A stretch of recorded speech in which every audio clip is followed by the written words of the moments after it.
Look, It's your last meal. when it's dogs and old people, when the hips start going, like you break a hip. My gammy, she fell down the stairs, broke her hip. She was dead a month later, man. It comes quick, man. Life comes at you quick. So does death. Yeah, and your hips, you haven't broken them, but we never know. You never know.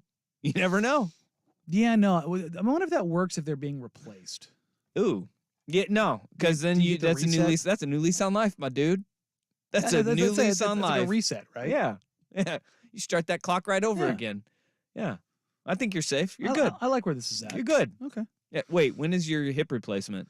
Probably in about 5 years. 5 years. Yeah, it's gonna happen pretty soon. All of those surgeries that you went 2 years of misery to buy you 5 years. About 7 total. Yeah. Worth it? Yeah. Okay. Yeah. Good. 100%. I'm just gonna go with you. As long as it was worth it, I'm here for you. Yeah, no, it was because it relieved a lot of pain that I didn't even know was there. So, but yeah, no, I did the old physical therapy this morning, so my legs are already cooked. Oh yeah, that's the best and worst. It's nice to start the day because I got my workout quite literally out of the way already. Get your workout in, and then and then they've got the big old ice packs that are like there's something about like I've got the gel packs. You can only get those so cold. Like the ones they had on me had had frost on them. Yeah, like those are you're getting the good ones then. Yeah, and I was like, first one out. And I'm like, oh, this is gonna be good. And I got done, and they're like, that's weird. And I'm like, what's that? They're like, yeah, most people don't leave them on that long. I laid there for about 20 minutes. Yeah, I could tell because you turned this damn studio into a meat locker when you got in here. Well, you turned the temperature down to 60. It was 66 degrees in here. I don't see an issue with anything that's being said right now. Exactly, but also I turned it down to 68. Yeah. The thermometer says 68 is what it's set to, but the room temperature says 66. I walked out to go get my lunch. I'm like, what is this is changing. Yeah, I think your exact phrase you walked out, this is not staying like this. Why did you set it to 68? 68's a comfortable number. It is. 68. Everyone knows that there's a more comfortable number. 69. Yeah, but it's that's too hot for Danny. It is. That's 69 is too hot for you? Yeah, like a 1 degree off. All right. That if there's no more telling sentence than that right there. I like it 1 degree off. Yeah. And just 1 degree off. Will Ortner is with us today. Hello, Will. What up, dude? Suk Jr. getting the shout outs on the YouTube comments. There you go. Yeah. YouTube.com/1080am The Fan. How are you, Mr. Ortner? I'm doing all right. I'm not betting the Falcons. I can tell that comment right now. That's out of left field. What happened with the Falcons? I'm not betting. I'm just not. I got asked a question. I was going to go in and respond. And you know what? It's easier to me to respond to Rufio right now and just say I'm not going to bet the Falcons. I did not get that far down on the comments of the YouTube. I like to read all of what our P1s say to us. Yeah. And, so what's going on with you and the Falcons? Nothing. I'm not going to bet them. Okay. I don't trust Heineke. I wouldn't either. I think you can just not trust that organization. They've bitten me a couple times this year too. I'm doing okay NFL wise. I've been on a tough cold streak. College football. I was really hot in September. I've been really cold. Well, we're gonna make our picks today. It is Thursday. We got our NFL picks on Thursday. Well, I went 3-2 this week, so I'm 27-16-2. Yeah, I went 4-1 last week. It was a good week for me. You cleaned up, did you? Yep, 4-1 last week. Nice. We're creeping back to respectability. Yeah, if I would have not bet against the Ravens, it would have been a good week. Well. Yeah, I did that. I did that too. That was my mistake. But I won the other two. So that's at your own will. That's you gotta bet at your own will. You can't. I think that's how betting works. Yeah, but you know what? You seem like a hostage to betting for the Raiders. You bet for the Raiders. I did, and then I bet with the Raiders again, and they won. Yeah, I've been a hostage bet. I've done hostage bets before. I feel like betting against the Giants. I said that out loud, and I was like, I'm just speaking to myself right now. I do funny I have bets. several hostage bets that I've made. I have a real funny. I'm betting the Iowa Rutgers game because I'm betting the over. It's 28.5. That is funny. It's actually 28. It's 28 now. It went down. I got it last night at 28.5. Look at you. It's already a bad bet. Hey, I'll tell you what. Right now, you would have loved my sickos bet parlay last week. Oh, yeah? What was it? It was over UW-USC. Which that hit almost in the first half. It was under Iowa Northwestern, under Army and Air Force, which were both 31 and 32.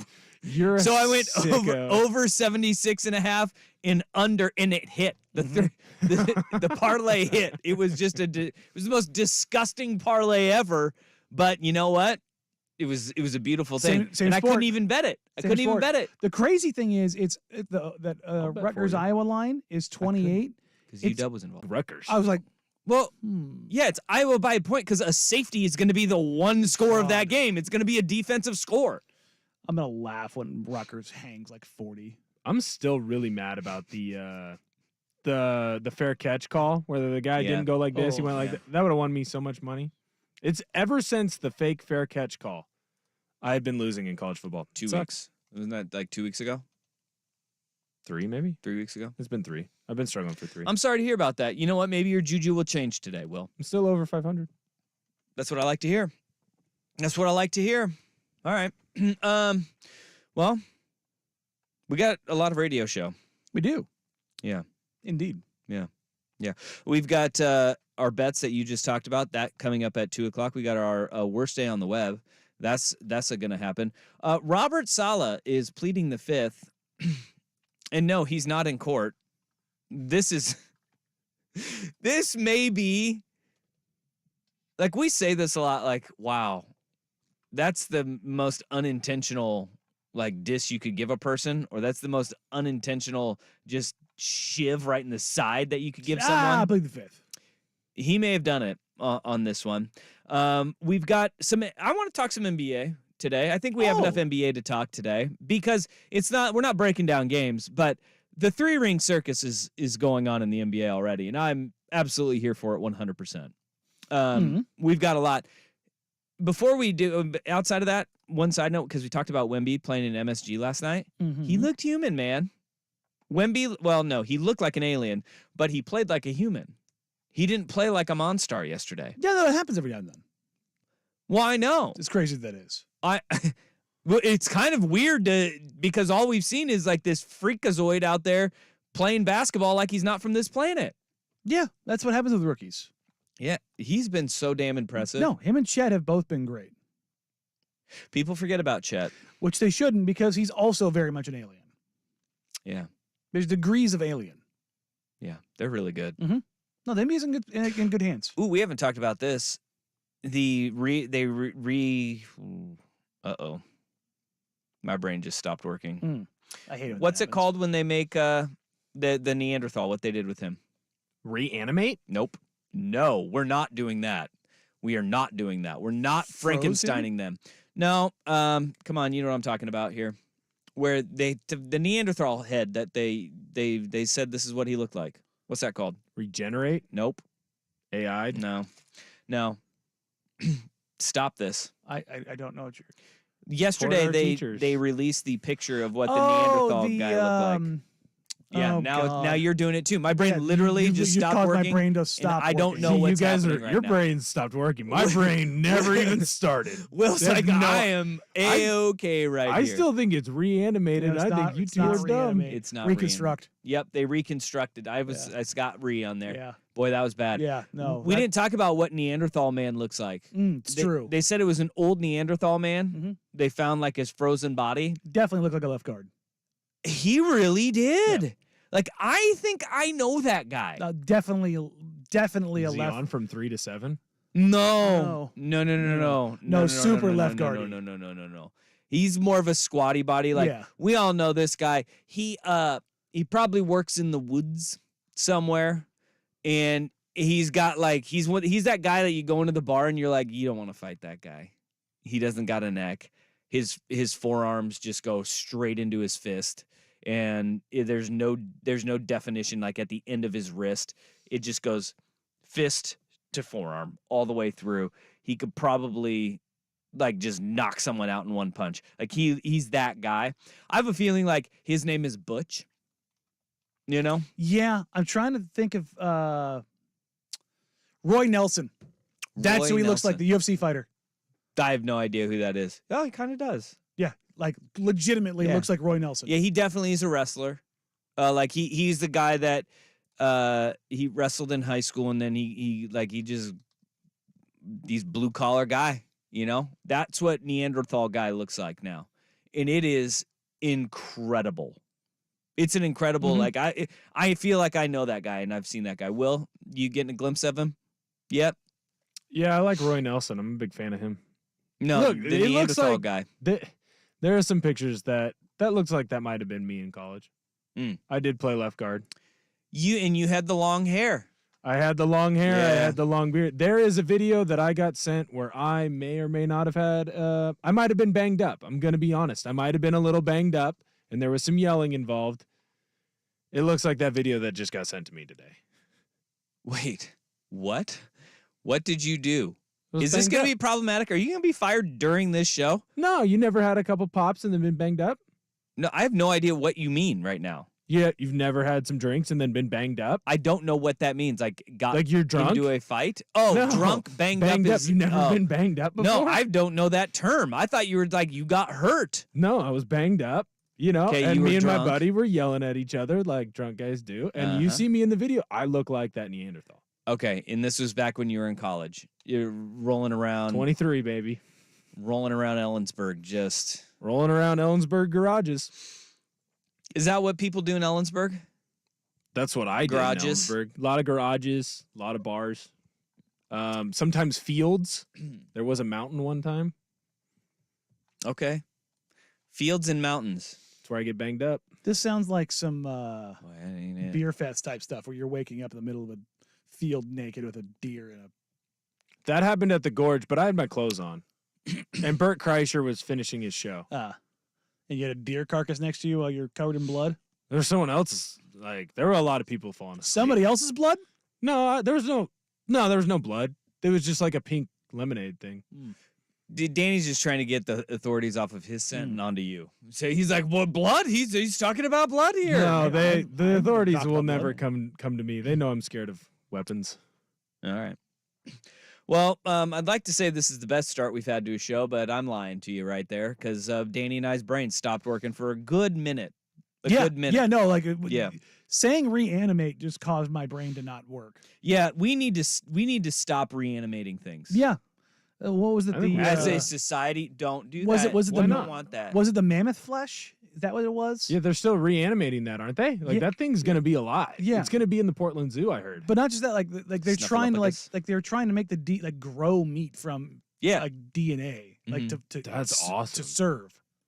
That's so cool. I'll have a mammoth steak, please. Well, I feel like Fred Flintstone. I mean, What's the market price on that? A mammoth meat, dude, is probably gonna be like, we can't afford it. There's no way we can afford it. I'd take out a second mortgage on the house I don't own for a piece of mammoth meat. But you know what? There are rich people that'd be like, I'm eating like a Neanderthal. It's like, dude, it's a you- Neanderthal diet, and you're just eating nothing Yeah. but food that's been brought back from the dead. twigs, berries. Isn't that what and Joe Rogan does? Stegosaurus. Yeah, Stegosaurus. No, like things have been things that have been brought back, like Yeah. extinct animals that like you find their DNA. Mm-hmm. You know, instead of having chicken, you have dodo. Yeah. No, that is the ultimate rich guy Mhm. diet, and I think there's probably some handlebar mustache twirling human That that is like is a $1 exclusively billion idea. eating nothing but like Dinosaur endangered eggs. animals. Yeah. Like, and Do he's you like, think dinosaur tasted good? no, No. Why no. not? I don't Tasted think like because chicken. they had no seasoning. I'm just gonna go back. I'm just gonna go with that one. Like, I mean, what do you gonna throw some Lowry's on that? I mean, what if it's just like naturally good? Well, wait, aren't I don't think so. sturgeon from like dinosaur times? Aren't Yeah. sturgeon basically dinosaurs? Yeah, So but wouldn't they're- a sturgeon taste I like mean, a dinosaur? alligators taste okay Yeah, too. it's the same. Alligators are prehistoric like and they're alligators. lizardy. And Yeah. like, so yeah, like but dinosaurs are pretty tasty. Probably tastes like chicken. All right, you convinced me. I'll change my opinion on see? that. Yeah, dinosaurs probably were pretty good. Right? Could you imagine? Like, I though, wonder the what guy, the meat is like under the armored plate. What's the? I bet that's the, firm. The tank dinosaur. the tank dinosaur, Yeah. What's it called? the Ankylosaurus. Yeah, that's it. yeah. Look at you. Your brain's working full capacity now. No, I just have a 6-year-old kid. Oh, okay. Who likes the tank dinosaur? Oh, yeah, he Yeah. likes all the dinos. All right. I think Elon Musk is the guy who's like the Bond villain who might eat like endangered animals and be like they serve him. They're like, this is the final one. Hmm. And he's like, perfect. and he takes like the last bite of the last extinct animal dodo ever, and he's just like, okay, dead. And that's what the billionaire wants. And then they clone it, bring it back to life, and then he eats it again. Sure. Just to add. I mean, you turn this into a comedy. You turn it into multiplicity now. Right. All right. Not actually the last one. We're good here. Let's sports, shall we? Fine. I mean, we can go off the rails at any point. The expectation change we weren't expecting this season is happening. Danny and Dusty on the Fan. Hello, sports fans, and welcome to Prime Time with Isaac and Sue. Think about buying a car. If I could buy Jeff Bridges' hair, I would buy Jeff Bridges' hair. Put me on a payment.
because this team is rebuilding. Yes, they're not know good. It's okay to say that. Last night was a really entertaining game, though. Sure. I mean, it was actually a fun Blazer game to watch. They lost in overtime if you don't have Root because, Root. Reasons. 121 to 118. They lost in OT in what was a back and forth game. It was very ugly at times. But I found myself, and it has been slow over these first 8 games of the season of like, all right, you're watching a different product. You have to kind of train yourself to watch these games differently. But then last night I kind of had the epiphany, and it is very accurate in my mind, and I want to see if it rings with you. What you got? Watching the Blazers play a basketball game is like watching a police chase from the helicopter cam, right? Okay. There's a lot of moments where you're like, oh, no. Oh, okay. And then you go, wait, no, you can't do that. Oh, he got away with it. Is he going to do this? And you're rooting for the bad guy to go away. There's like a little part of you that you're like, you know how it's going to end. Sure. The cops are going to get him, right? Gonna get you. But right now, the Blazers, they're driving that work van. They're just going on the wrong side down the freeway. They're doing a lot of stuff that doesn't make sense, but sometimes they get away with it, and you're like, oh, okay. And the pedal's always down. Other times, it looks like they're playing, Grand Theft Auto on expert mode, where they're weaving in and out of traffic, and you're like, I can see it. I can see how he gets away. And then other times, they're going 25 and the freeway's open, and you're like, what is happening right now? And then you're going, why don't the cops just do the pit maneuver? Yeah. Just end it now. And they're not doing it. They're letting him just drive down the street. And that's ultimately, that's what opponents have done. And ultimately, last night, what happened was it was a spectacular crash at the end. And it was overtime. No, I think that's a pretty apt description of how things are going. And that's the thing is like last night, I mean, the guy behind the wheels, Jeremy Grant. You're damn right. And he drove that thing till the wheels fell off. 38 points. So it was 9 rebounds, 5 assists. He was everywhere. Just every game. It's weird. You know he's scored more every single game. Oh. Every single. I think it's 13, 15, 18, 22, 27, 29, 38. Yeah. I saw that Habistra. Well, Lamar talked about it, and then Habistra had that little tweet. That's interesting. It's a really like he's quite literally rounding into form, and I think he's just like finding. Number one, you lose Ant game 1, you lose Scoot game 4, 5, you lose Malcolm tonight or last night. Like you haven't had Ish Wainwright. Like you lose Time Lord the other night. Like it's trying to find your place in all of this while they've had to scrap not only Plan A but Plan B and Plan C. Yeah, like with Brogdon going down last night, it was like, sure. They went from having too many guards to not having a point guard. That hammy issue is it's a bummer. A lingering one. Hammies, I mean, you can usually ring it up for a month and usually 2. Yeah. That's tough. Yeah. That's tough for Brogdon. And well, like injury luck is happening. I mean, it's piling up.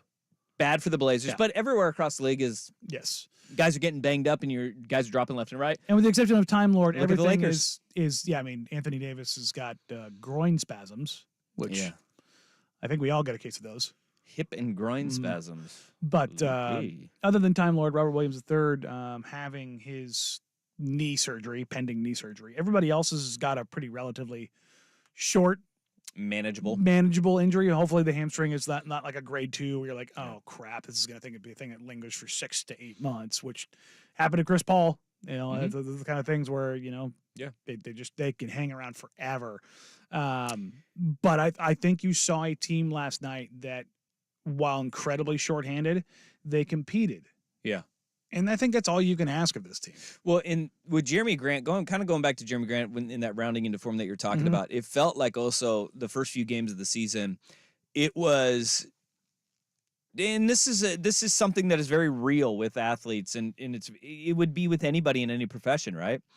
If you get a big raise at your job, you have this burden of expectations that you need to kind of carry everybody around you. And right now, you look at who's the guy getting the money for the Portland Trailblazers, and it's Jeremy Grant. Right? 100%. And so naturally, out of the gate, it seemed like he was kind of forcing it a little bit. And I think what we've seen is we say, in rounds into form, he is a guy that is now just kind of playing within the flow of the game and letting it come to him more, and he looks way more comfortable. And I think that we're seeing that play out on the floor where it's okay to let the other guys, whether it was Scoot at the beginning, then Brog, Scoot and Ant, then Brog, and now Shane Sharp has the ball in his hands a whole heck of a lot more. And Skyler Mays is that little jitterbug. He's fun to watch. Yes. He's really fun to watch. I love Skyler Mays' game. I got to share this. Yeah. A little anecdote. I asked Skyler last home game after the game. Skyler's game has always been super fun to me. I love guys who have craft. Yeah. And Skyler has a ton of craft in his game. He had a floater last night that he let go like a step inside the free throw line that touched nothing but the bottom of the net. Yeah. The amount of touch you have to be able to do that in traffic on the move and just like kind of let it go. It rises like 5 feet above the rim and just snaps. You're just like, that's super fun. And I was like, how did you get your game to this? And he said growing up, he didn't have to score 35 a game. Like he had high level college and high school teammates. So, and his AAU teams, like his EYBL teams, so he was always able to develop his game to be a point guard. Not that he couldn't score or that he wasn't able to, because he led the LSU team in scoring. I think 17 a game. Like he's more than capable of scoring, but he never had to. So he worked on refining like how to be a floor general. Because he's not this explosive dude who kills you with like uber athleticism. He has like this like point guard version. It's like Andre Miller. He's very Andre Miller-esque in that he gets you on his own timing and his own cadence, and it's very, I don't want to say janky because it's like it sounds disrespectful, but it's like it's not a normal cadence that you play at. Jerky. I'd say jerky more than janky. Like janky is like, it's not even jerky though. That's the thing. It's like jerky. I think you think of like something that doesn't. It has a flow to it, but it's almost jazz like. It's improvisational and it's not. Plays the jazz flute. Like it breaks. Burgundy. It breaks away and it gets off beat and it throws like Davion Mitchell last night. His nickname is Off Night. Yeah. He was so thrown by Skyler Mays all night long. Skyler goes 18 points, 11 assists, and plays 37 minutes on a night he probably wasn't expected to play more than 15. Well, and look, just as the police chases, when you turn them on and you watch them on the TV and you're from the helicopter view, sometimes these are going to end very quickly. Mm-hmm. And sometimes they're going to drag out. Last night, it drug out. We had a fun one. It got drug out. But there will be nights where Davion Mitchell goes, no. Yeah. I got you, Skyler Mays. And it ends pretty quickly.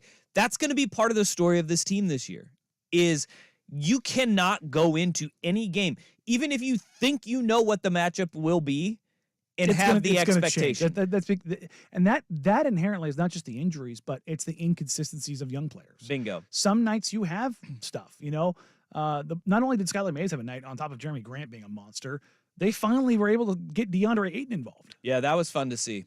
Tell me it's not fun to watch him. Like I know everybody always wants the big man shoot three or hit dunk. There's something about, maybe this is just me, I love watching good mid-range shooters shoot mid-range shots. And he has that ability to where he was like moving, and it looked like he would like run into like a glass wall. Like he would just be going and then just stop and be vertical and just straight up and down. It hits the back of the rim and straight down. Bucket. It's one of the he's the highest volume, like high volume, mid-range taking big in the league. Yeah, but he's also one of the most efficient. So when you package in his volume, which he's been in like the 96th percentile or higher every year of his career, and that's also good. That he's essentially a 50% finisher in the mid-range, not only is he the best big mid-range shooter in the league, not named Jokic, because Jokic is doing insane things right now, but he's able to be this, like, I don't know, it's something reminiscent of like LaMarcus, his post spin fade on the baseline. You're just like, oh, it's, for every other guy in the league, that's a bad shot. Yeah. For him, that's a great shot. You will take that shot. Like DeAndre Ayton catching a pick and pop at the free throw line extended and like walking into it is a good shot. And there's something about breaking the analytics that I love about that, but also aesthetically, it's pleasing. Yeah. And there's just so little of that in the league now. 503-864-6326. That is the Vancouver Ford text line. Your dollar goes further at Vancouver Ford. They treat you right before, during, and after the sale. Visit them online, vancouverford.com. This text says, why the F was Skyler Mays taking the last couple of shots in regulation? That was stupid. I had that same thought, and then I said, oh, Damian Lillard plays in Milwaukee.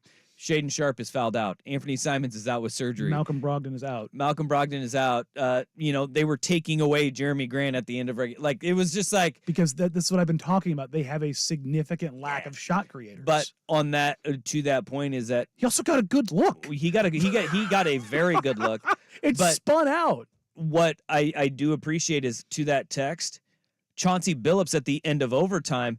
He drew up a clean look for Jeremy Grant, where if there was one person they were trying to take away, it was Jeremy Grant. And he didn't get one. He got two good looks out of the deal when they worked the ball back around to him. Tease should have taken the shot.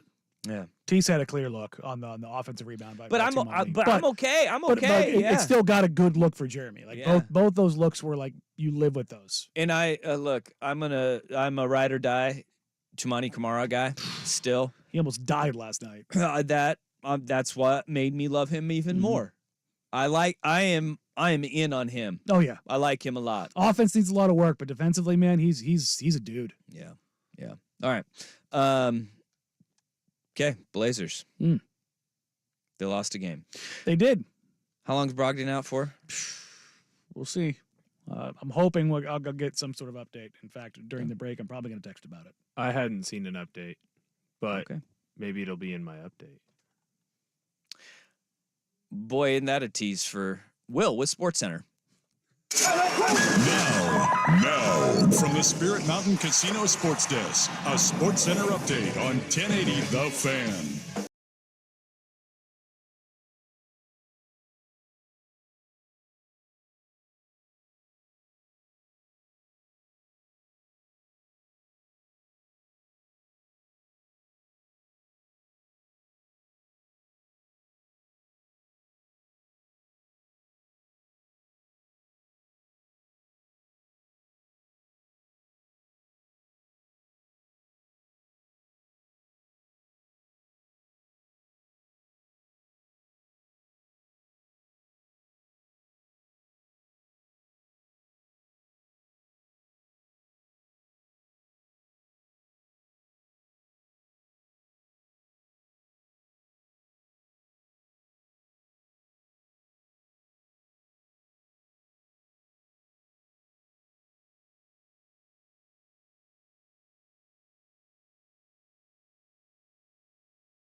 hamstring. A lot of other informative things, though. I don't want to. I don't know what you're talking about. I informed you that there was no new information. You were informed. Wow. Thank you. Thank you for that.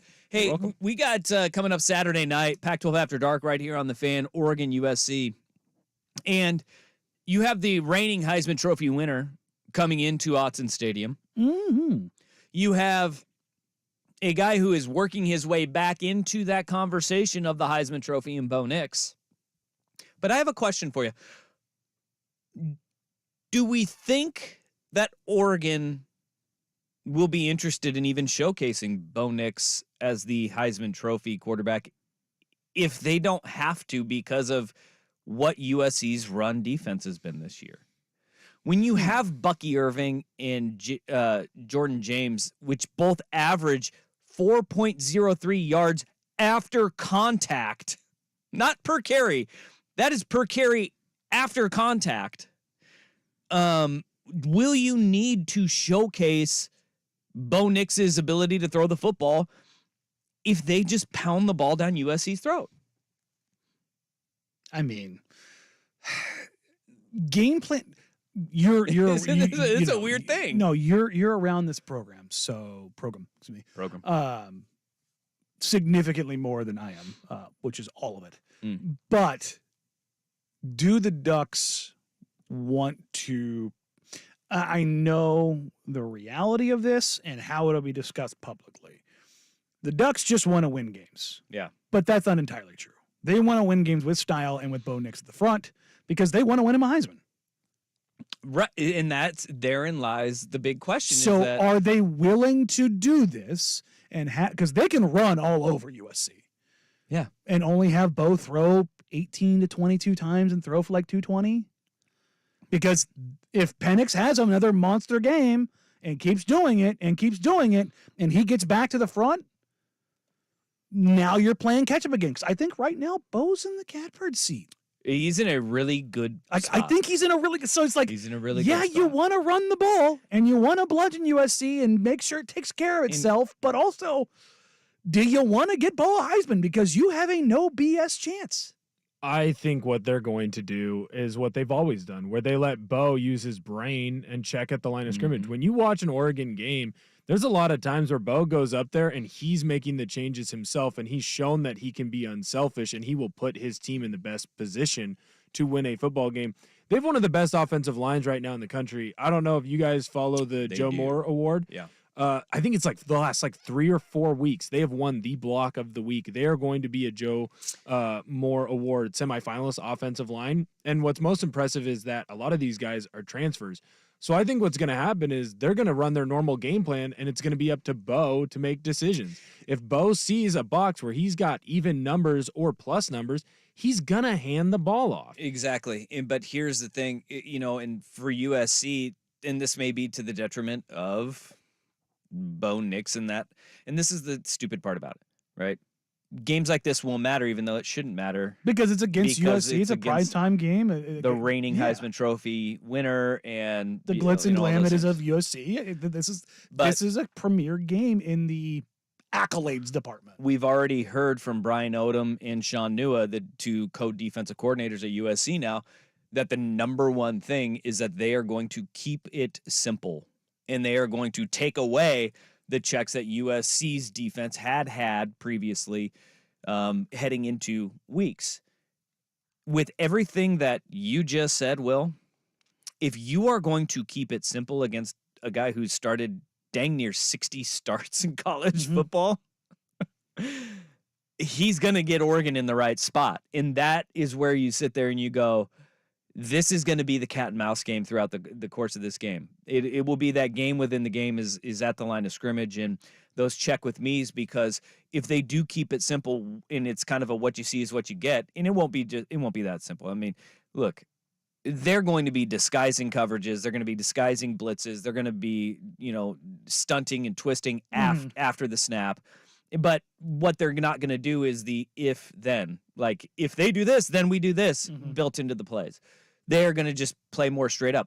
Bo Nix is going to know what you're doing because that's what Bo Nix That's what 60 has starts done. agents It's his best weapon. His It really brain is his best weapon. He is so smart on the field. And that is where you go, if you can run the ball and you feel that confident in running the football, this is where Bo Nix, in football people's minds, like the football junkies, like with what Will just said right there, this should be a game where Bo Nix wins the Heisman based on what he does. And he may not pass for even 200 yards in the game.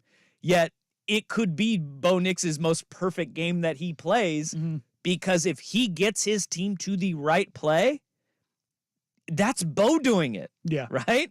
And if they run the ball for 400 yards, it's largely Bo doing it. Yeah, but is that narrative going to get It behind won't. him? It absolutely That's won't. the thing. It absolutely 100% won't, because a very small fraction of the people that vote for the Heisman Trophy Will understand that. will watch this game and understand that's what happened. And that's where, like, this is like the weird conundrums that you get in at this point in the season.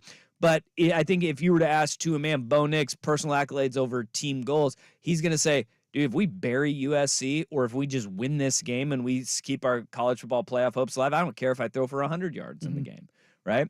I still think he has the ability to do that, because once Oregon starts running the ball effectively, It'll open everything else up. they're going to have to Bullet comes load down. Yeah. the box. And then that's when you see Bo go over the top. But I think it's going to be an interesting storyline in all of this is Bo Nix in the individual accolades versus what this team is up against in this game, which is, it's probably in the best interest for him not to throw for a bunch of yards in this game if Oregon is going to win the game that they feel that they should. Yes. Run the damn ball. And it's not an individual accolade of just regular importance. It is a Heisman. There is a big difference not only to Bo, but the University of Oregon. Having a Heisman winner, like, that matters. That's part of the allure, the story, the lore, all of that. Like, it's one thing to win. Was it the best offensive players? What, Walter Camp? Walter Camp. So, Yeah. like, I mean, real quick, 5 years ago, name off any Walter Camp Award winner before that. Lamar Jackson. Jameis Winston. Yeah. Like, maybe, like, No.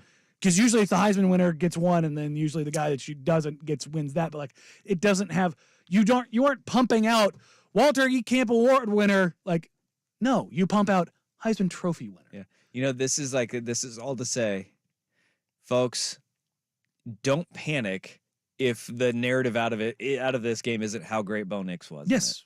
Because it very well should be on a national level, but I think only locally will the conversation be coming out of this game. If Oregon does win the game, I mean, if Oregon wins the game, it won't be that conversation. The other issue nationally that Bo's already fighting that narrative because they all start calling him check down Bo. Yeah. And I have an issue with that, because why are we going to criticize someone for doing the thing that his position is told to do? Yeah. Throw the ball to the open man. If you have Bucky Irving or you have, Tez Johnson or Troy Franklin, and, they have 3 yards of separation from someone, who cares if they're 2 yards down the field or 20 yards? Just make the correct decision to make the throw. So it's just going to add into that narrative of it's a great team around Bo. It's not Bo. Game manager. It's completely different than in the NFL. Yeah. Right? And I think that's where that conversation is leaked into college football, is that, like, in the NFL, the check down Charlie is a terrible thing. Yes, it's a real thing. Because you should be able to just thread the needle in tight windows. That's all that exists in the NFL. And if you are a check down Charlie that does it time and time again, then that's on you. Yeah, it means you can't make the throw or you can't drive the ball down the field. In college football, it's a completely different thing, because what Will Stein is, it's a layered offense. And it's like, take what they're going to give you, right? And so I think that's a very interesting point that Will brings up too, is that he's going to get that label. Just pump the brakes, because I think in all of this, both of these quarterbacks in this game, I think we should just appreciate how damn good they're going to be. And they are so drastically different in the style of play and the systems that they play in. But the truth is, in this text here, is very true. It says, this Oregon team is so complete they don't need Bo to be Superman. There's weapons all around the team, both sides of the ball. Yeah. I mean, and this is the thing with USC. Like, USC's defense is not very good. Mm. Don't get that confused for they don't have athletes. No. Because they have plenty of athletes. They just don't play very well together. Yeah. Well, they also and they don't have depth. They ran a defense that is built for when you have a bunch of really small dudes, and they weren't in the right position a lot of times because of the defense they ran, not the players. Yep. Well, players are a problem too when you can't tackle. Well, that's because you don't practice tackling. Again, coaching. That's a big problem. You got to be able to tackle. All right, 503-864-6326. That be the fan text line, the Vancouver Ford text line. All right. Well, I got a piece of audio for you that I just like this because people miss something about college athletes. And this one is on the far extreme of it, but I think it's a valid conversation. Danny and Dusty on the Fan.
and how he gets called check down Bo. This text says, no one called Peyton Manning check down Charlie. And he did it a lot. He was very successful at it. Yeah, he also pushed the ball down the field a ton too, which Bo does. Marvin Harrison was pretty good. Well, but yeah. Bo does it too, though. Like, that's what I said. Touchdown to Tez Johnson this week, in between the safety coming down and with the corner right all over Tez's back on a 2nd and long or 3rd and long. That's a good throw. I will say, though, there's a lot of throws he has missed on, deep throws, but there's also been a lot of deep throws that have been dropped. Mm-hmm. Like, the Oregon receiving corps is as good as it's been in a while. Sure. I think you could just end that sentence with it's as good as it's been. Mm-hmm. Just period. But I can't remember, like, Troy Franklin, top end, for a top end wide receiver, he's as good as Oregon's maybe ever had. It's true that have they ever had a top 10 wide receiver before? No, in the country. Well, in yards, yes, but like, there's differences in yards. But, I think that the sheer dominance that he has, like, it's 3rd and 8. You know where Bo Nix wants to go. It's also not all yak. It's literally like you're not gonna. But Troy Franklin gets open. That's what I'm saying. You run him on a sit down route, he will sit down and win the ball. That is something they have not had. He can make you miss. He can beat you deep. He can get open. He's everything. But then, as a whole, you add Trayshawn Holden, Tez Johnson, Gary Bryant Jr., Terrence Ferguson. Like, they are deep at the receiver position. Everybody's like, hey, what's going on? Why isn't Jurion Dickey, the 5-star recruit, why isn't he getting more run? Well, because that room is really deep. Remember, Chris Hudson was a guy who played a lot for Oregon last year. Chris Hudson has not seen the field in weeks. It's because this room is as good as it's been in a really long time. They've upgraded at a lot of positions. Mm-hmm. They're just damn good. And I think that that is a massive benefit for Bo, but also that room has had a significant amount of drops this year. Yeah. And particularly on the deep balls. Yeah. But maybe they get them. Maybe they connect later in the year. I don't know. Got to hold on to your balls. You got to hold on to your balls. The YouTube stream is seeing that I am holding on to your balls. I'm prepping balls during breaks. Buffing balls even. Yeah. All right. Yeah. Prepping balls over here. Meatballs? No meatballs, man. No meatballs. You're going to have to wait on that one. All right. Hey, there's a slap in the face and then the stab in the back. This is I will slap you in the face and then stab you in the back from your head coach. Next on The Fan. Time is money. At least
If you want to hear an episode with Jeff Rust, you know where you can go? Where? The Service Patriots podcast at 1080thefan.com or right there in the Odyssey app.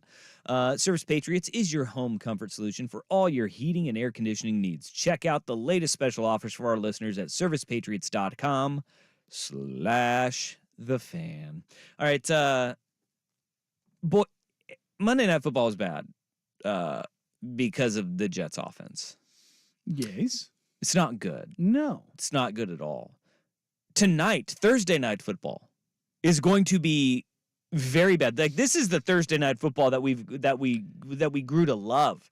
Like, Maction looks better than Thursday Night Football. This is the game that I heard people, like, not just people, just random people on Twitter. I saw, like, actual newsbreakers and people I know in the media world saying, like, to stream this on TikTok. Like, get this the hell off of TV. Like, what? Well, it's on Prime, so, but you know, it's on Prime. It would be worse if it was Sunday Night Football or Monday Night Football. Do you think Amazon looked at this game and was like, maybe we break the contract for this? Like, you know who's going to suck in this game? Literally anything else? Al Michaels is not going to give a single rip about this game. He's going to actively be angry about this game. And he should be. Might be fun because you talked about this. I want to say a year ago. You didn't think teams were really ever going to move to like actively tanking in the NFL. Yeah, we're there. The Panthers are actively tanking. Yeah, I think that, and by actively tanking, I mean like they're putting out a lesser product on the field on purpose. Yeah, they are. Well, they are by putting guys on IR and. They're just not. Yeah, that's what I mean. Like they're not almost processed Sixers. They're processing. But like this is why it's going to backfire, and this is not something that can be survived. Like teams will do it in the NFL. The Browns did it, shutting stuff down for a couple games. No, the Browns did it. The Browns tried to do it, but it didn't work because what it does is it absolutely hamstrings your rookie quarterback that you draft. Like they wanted the number 1 pick, so they got Bryce Young. Well, now you have a product around Bryce Young that is so bad, it is stunting any growth that he has. And look at the narrative around Bryce Young. The narrative is Bryce Young's not very good. No. Bryce Young is the same quarterback you drafted. Everything around him is bad. The owner and the coach don't get along. Yes. The offensive line is absolutely atrocious. And you don't have your first-round pick that you traded to go get him. You traded for, and yes, you're not going to be good moving forward. Like, they did this completely backwards. Yes. And it like that's why I'm like, they're not tanking. They're just poorly run. Because if they were tanking, they would have a first-round pick that won't be going to the Chicago Bears, who they're playing tonight. Where the Bears are like, dude, we don't care how this game ends because no matter what, it's good for us. Yeah, you add a loss for them or you add a loss to the Panthers. Either way, it helps their draft position. Honestly, maybe you might want to win this, or you might want to lose this game, so that way you get the first and the second. Yeah, but this is like they're just bad. They're poorly run. That's a poorly run franchise. Have we ever had this much suck on the field at one point in time between two teams? Oh yeah. I mean, excluding last 3 weeks of the season games, like mid-year, where you knew this is the two worst teams in football. What was the game where there were no QBs? Yeah, where everyone had COVID. Yeah, the Broncos versus the Commies, maybe. Yeah, the football team. But those. I think that those are even more extenuating circumstances. We're in a pandemic. I think we've had, I remember a Browns game in the past where it was like maybe Browns-Lions where it was just like, is anybody going to watch this? But you know what they didn't do? They didn't put it on national television. No, they didn't. They were smarter than that. Yeah, there was a Browns-Texans, or no, not a Browns-Texans, Titans-Jags color rush game. Remember it was Smurfs versus Mustard? Yes, I do remember that. Yeah, it was Smurfs versus Mustard, and those two teams were really bad. It was like 13-9. Yeah, I remember that game. So I mean, we've had something close, but there's bad. The point is that this is really bad, and we all have to watch it. And this is something different, though. Yeah, this has a tinge of not just like, oh, it's bad. It's Yeah. What's the Thursday night game tonight? I bet we have like a ranked team on Thursday night for college football. Oh, you got Louisville, Virginia. That's going to be better football. Louisville 20.5-point favorites. That's going to be better football. I don't know, dude. Harlan Hill, Tyson Bagent, dude. Bagent. Also, Bagent. the line of this Bears-Panthers game is 38.5. D2's finest. 38.5? 38.5. How are we feeling about that? I'm trying to do the math on how they get there. I mean, yeah, because the defenses are bad. I think they get there. Bryce Young has 8 touchdowns on the season. Yeah. Well, maybe he has 8 tonight against the Bears. Well, it could be worse. Matt Eberflus or Frank Reich could be going all Robert Saleh. Robert Saleh went on the Michael Kay show in New York. And on the Michael Kay show, Michael Kay broached the topic of his offense. And I don't know if you can have a more disrespectful answer than this. But things have changed over 3 years, Robert. You've had different offensive coordinators before the change to Hackett this year, and you've had different weapons around him. And the one constant is Zach, and the one constant is last year he couldn't start over Mike White. So, first of all, this shouldn't be litigated now. I never understood with a 39-year-old quarterback why a guy who couldn't start last year was the first line of defense if he went down. You've got Trevor Siemian in your building. Why not give him a try? No, I got you. No, it's again a fair question, and it's like I said, he. I don't know. You got me. I'm gonna plead the fifth on all this one in terms of just.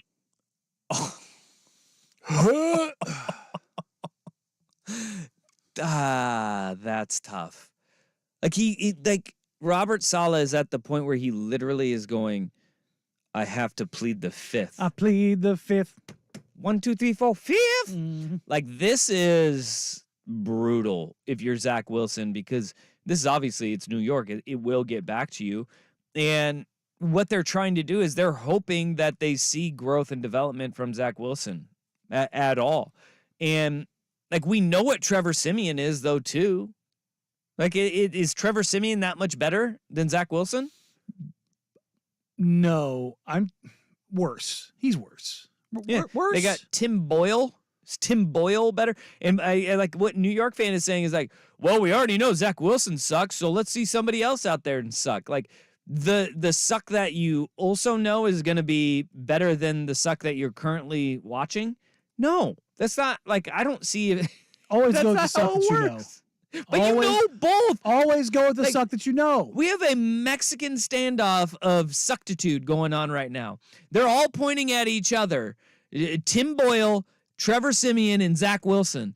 And none of them have got a good answer. So they're just, maybe it's like the youngest goes first. But for Robert Saleh to say, you got me on that one, I'm going to plead the fifth. That's what that is where we're at with the New York Jets right now. And that's awful for Zach Wilson. Because that's the kind of thing that doesn't get you a job moving forward somewhere else, right? Even though you're a first-round pick, is when your head coach is like, yeah, you're right. I don't know why the guy who is a failed journeyman is not getting the reps over him. Because there's a reason why Trevor Siemian was available over the last couple of weeks. I know it's New York, and I know it's the Jets, and I know they came up with all their pomp and circumstance, and the Aaron Rodgers injury, and will he or won't he, full on, friends relationship type stuff. But it's like, at what point in time do we just stop? Do we until Zach Wilson? Well, that's what he's saying.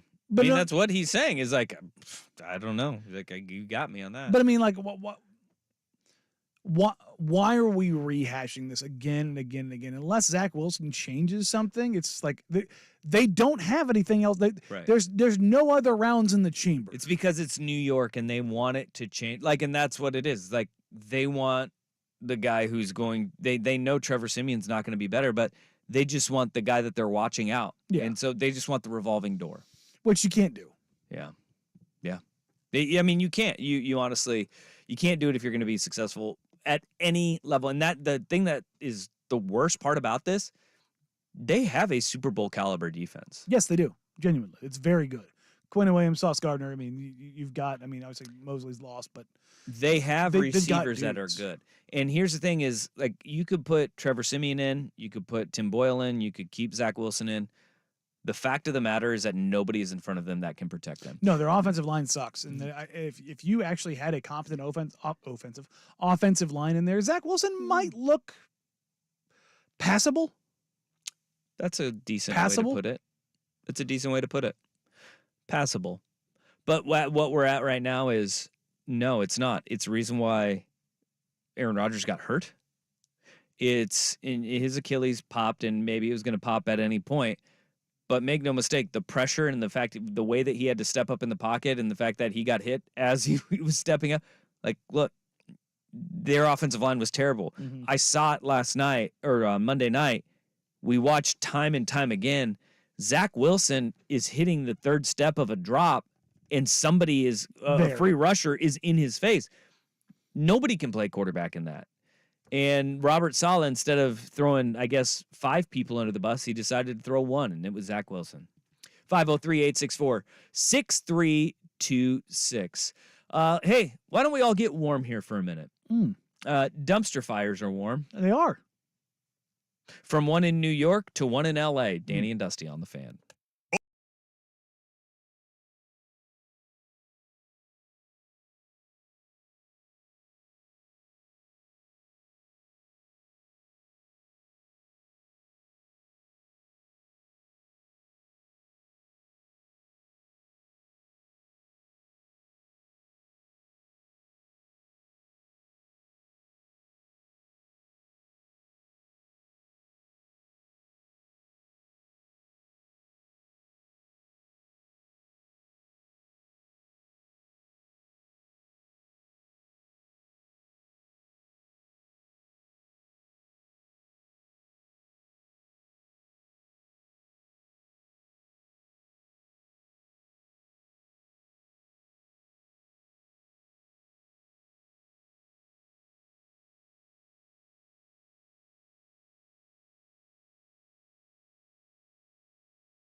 to Brooklyn. Boy, how we forget the short time that he spent as a Brooklyn Net, because that was 2 stops ago.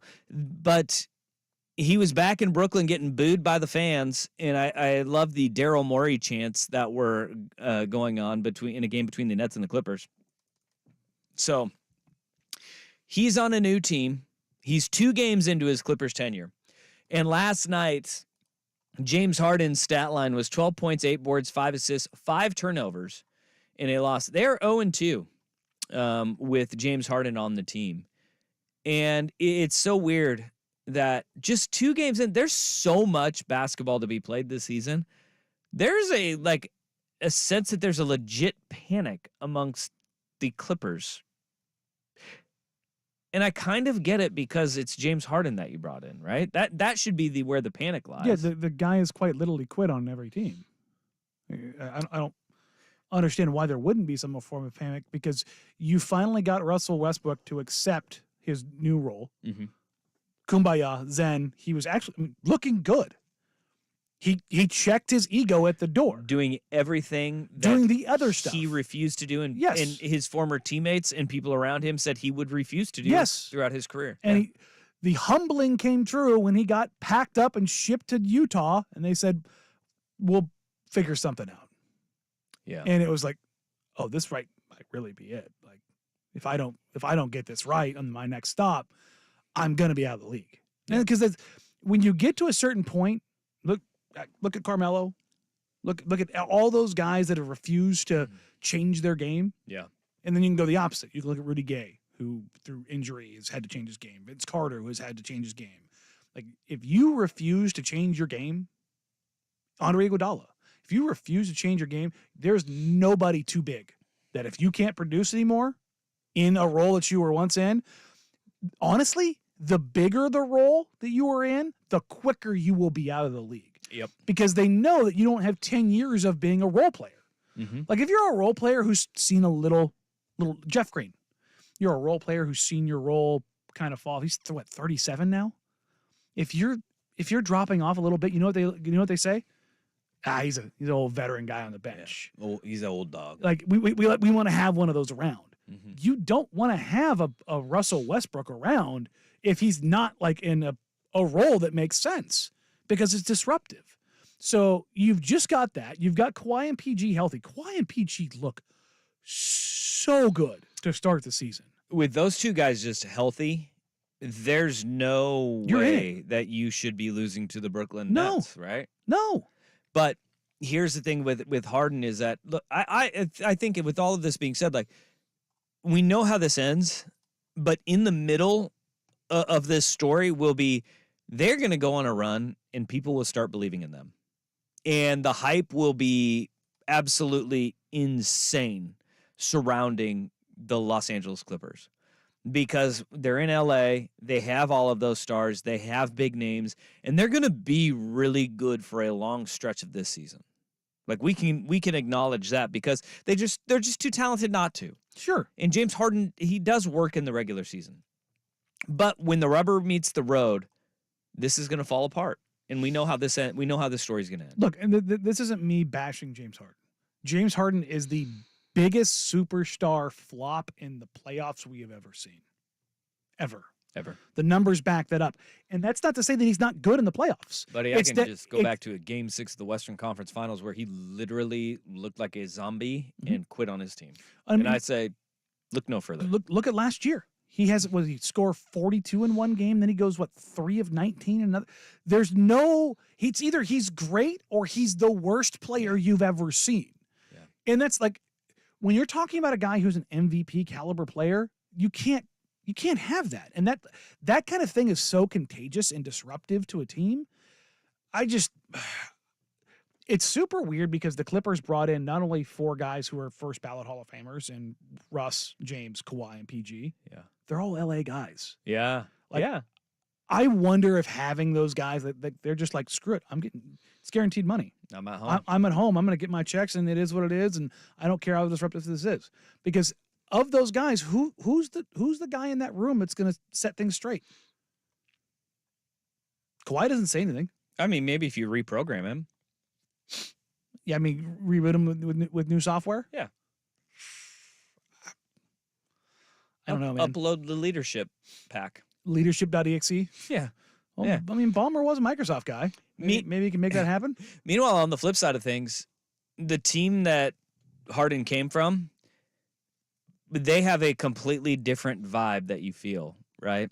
Because the guys that they added, are there more vibes guys than you're bringing in Rocco and Batum to add into that locker room and do kind of like they are chameleons. They're not going to ruffle any feathers, and they're going to play a role. And when you hear Joel Embiid, especially after a week ago, you heard James Harden take his pot shots at the 76ers organization and Daryl Morey. Joel Embiid last night, because 76ers are 6-1 on the season. They just beat the Celtics and handed them their second loss of the season, 106-103, with these new parts that they're working in, not to the starting roles, but coming off the bench. They're still trying to figure it out. Here's what Embiid had to say. Last couple questions. What have you observed about how guys like Nico, Rocco have kind of quickly adjusted? I mean, they've only been here for a week, but how have you observed them kind of adapting quickly and being ready to play in games? I think is a lot of credit to the culture that we have. No one has a ego on this team. We got new guys. We took them in.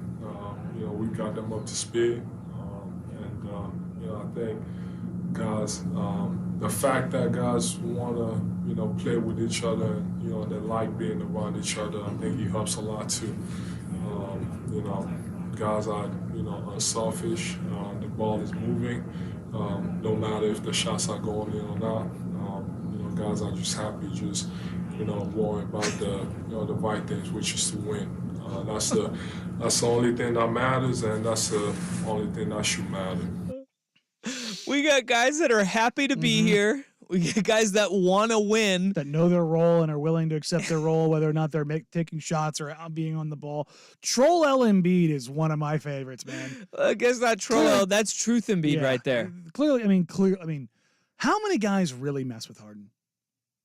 I honestly don't know the answer to that question, but with the amount of wiggles that he has, there's got to be some. Daryl Morey? Then definitely not anymore. Lil Baby does. Lil Baby? Lil Baby, yeah. Duh Baby. Yeah, the guy who showed up to the courtroom. Lil Durk. With a lot of strippers? With a bag of cash and said he didn't care if he was held in contempt of court. I'm not gonna lie. I don't know if that's Lil Baby, but I know they're buddies. They gave each other like big gifts. Yeah, they like literally racks. Look, I'd like to have a friend that I exchanged big gifts with. $250,000 in cash in a bag, in a Birkin bag. Mm-hmm. Yeah, I'm friends with some babies, and they don't give me any money. He's got better babies. Yeah, turns out. Well, we're gonna have to circle back, probably with the authorities on Will saying that he's friends with a lot of little babies. Well, I'm friends with their parents. Okay. All right. I got my eye on you. Okay. But this is just to say, I feel a lot better about the direction of the 76ers right now than the Clippers. Oh, 100%. And there's absolutely zero reason you shouldn't, because the addition by subtraction stuff is real too. But the idea that the construction of the roster is more complete there in Philly, but also in LA, they have stars, man. And the guys that they have, they should be able to win a lot of games. The whole idea of like the three stars, the Russ isn't a star, but Harden, George, Kawhi should be able to win. But at the same time, the 3-star thing, unless it's like overwhelming, like with the Warriors with their shooting with Steph, KD, Clay, with supreme role players like Iggy and Livingston. In Miami, you had LeBron, Wade, and Bosh. But there's very clear pecking orders and roles. If you don't have that, like we saw in Brooklyn, like we saw in Philadelphia, and like we see here in LA, it just doesn't work. I mean, you're kind of seeing it right now in Phoenix as well, in a quieter fashion. Well, Bradley Beal had his debut just yesterday, and he went like 3 of 13. Yeah, mucked it up. And that was not a good day. No. It was not a good day at the office for him. But it was his first game, and it's going to take a while for them to integrate, because like one thing is that like with all of those stars, you're going to have to balance the big runs. Like basketball's a game of runs, right? each team, you'll have these massive swings going back and forth throughout the course of a basketball game. But when you have these star-laden teams where it's like 3 or 4 stars, those swings are so much more pronounced because on the back end, you don't have the talent like a team like Philadelphia now has, where their swings are not going to be as dramatic because they got a balanced roster. They may not have 4 stars, but they got 2 pretty damn good ones in Stuff Maxey has to make sense. and Embiid, but everybody else, rank and file, their floor is so much higher than the floor of Phoenix. And they're probably going to go out and Clippers. get one of Zach LaVine and Pascal Siakam. All right. What are they going to have to give up to get either one of those guys? Basically everything they just got in that deal. Oh, boy. The draft capital. Okay. Both those Well, teams. the draft capital you can do, but like I really like the way that this roster's built right now. Like Sure, I like having Batum and Rocco. I think they Maxey. need one more dude. Yeah. Not necessarily like a 1A or a 1B, but they need a 2B. A 2B? Yeah. You don't think that Maxey's that guy? I do, but he's also like 6 foot tall. Oh, and you need. weighs about like $185. Yeah. Sounds like another point guard from Philadelphia. Allen Iverson. Yeah, it's a little. I'd different. take Allen Iverson. Yeah, it's a little different. I think they're the same. Man's You a, heard it here first. man's a lunatic. I'm sitting on that take. They're exactly the All same. right, hey, let's mark this 132 on November 9th, 2023. Will Ortner squats on the take of Tyrese Maxey greater than Allen Iverson. Greater than or equal to. Or equal to. I'll take the or equal to. Just wait until I spin zone this. All right, I can't wait. This is going to be good. Are we going to get like a book report from you on this? Book report, try book. Why I was right and everyone else was stupid by Will Ortner. Danny is not, he's not even mad at this. He's just like, this guy reacts to Miami Heat fans, and he's not even reacting to what you're saying right now. He knows that Troll Will is trying to get the best of him. Nope. Not gonna let Trotner. happen. I won't let Trotner into my brain. All right. Well, coming up next is the I worst. got to go take a Trotner. Yeah. Worst day on the Go for web. But Trort. first, here's Will Ortner with SportsCenter. Now, from the Spirit.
Prevailing Here we go, suspicion. nah. But we talked about this a couple months ago. I want to say about 2 months ago. Yeah. Where a former player for Ole Miss, who was a football player, who decided to step away from the team for what he said was mental health issues. Yeah. He refused to engage with the team, the staff, media relations, anybody for a handful of weeks. And then he, knowing the reckoning was coming, went into a meeting with Lane Kiffin with a recorder. Yep. And we now have audio of the conversation between the player and Lane Kiffin about him getting thrown off the team. And this is only a part of it, but it's a pretty spicy part. If you would have come here when you kept getting messages, the head coach wants to talk to you, and you saying, I'm not ready to talk to him. I wasn't. Well, what world do you live in?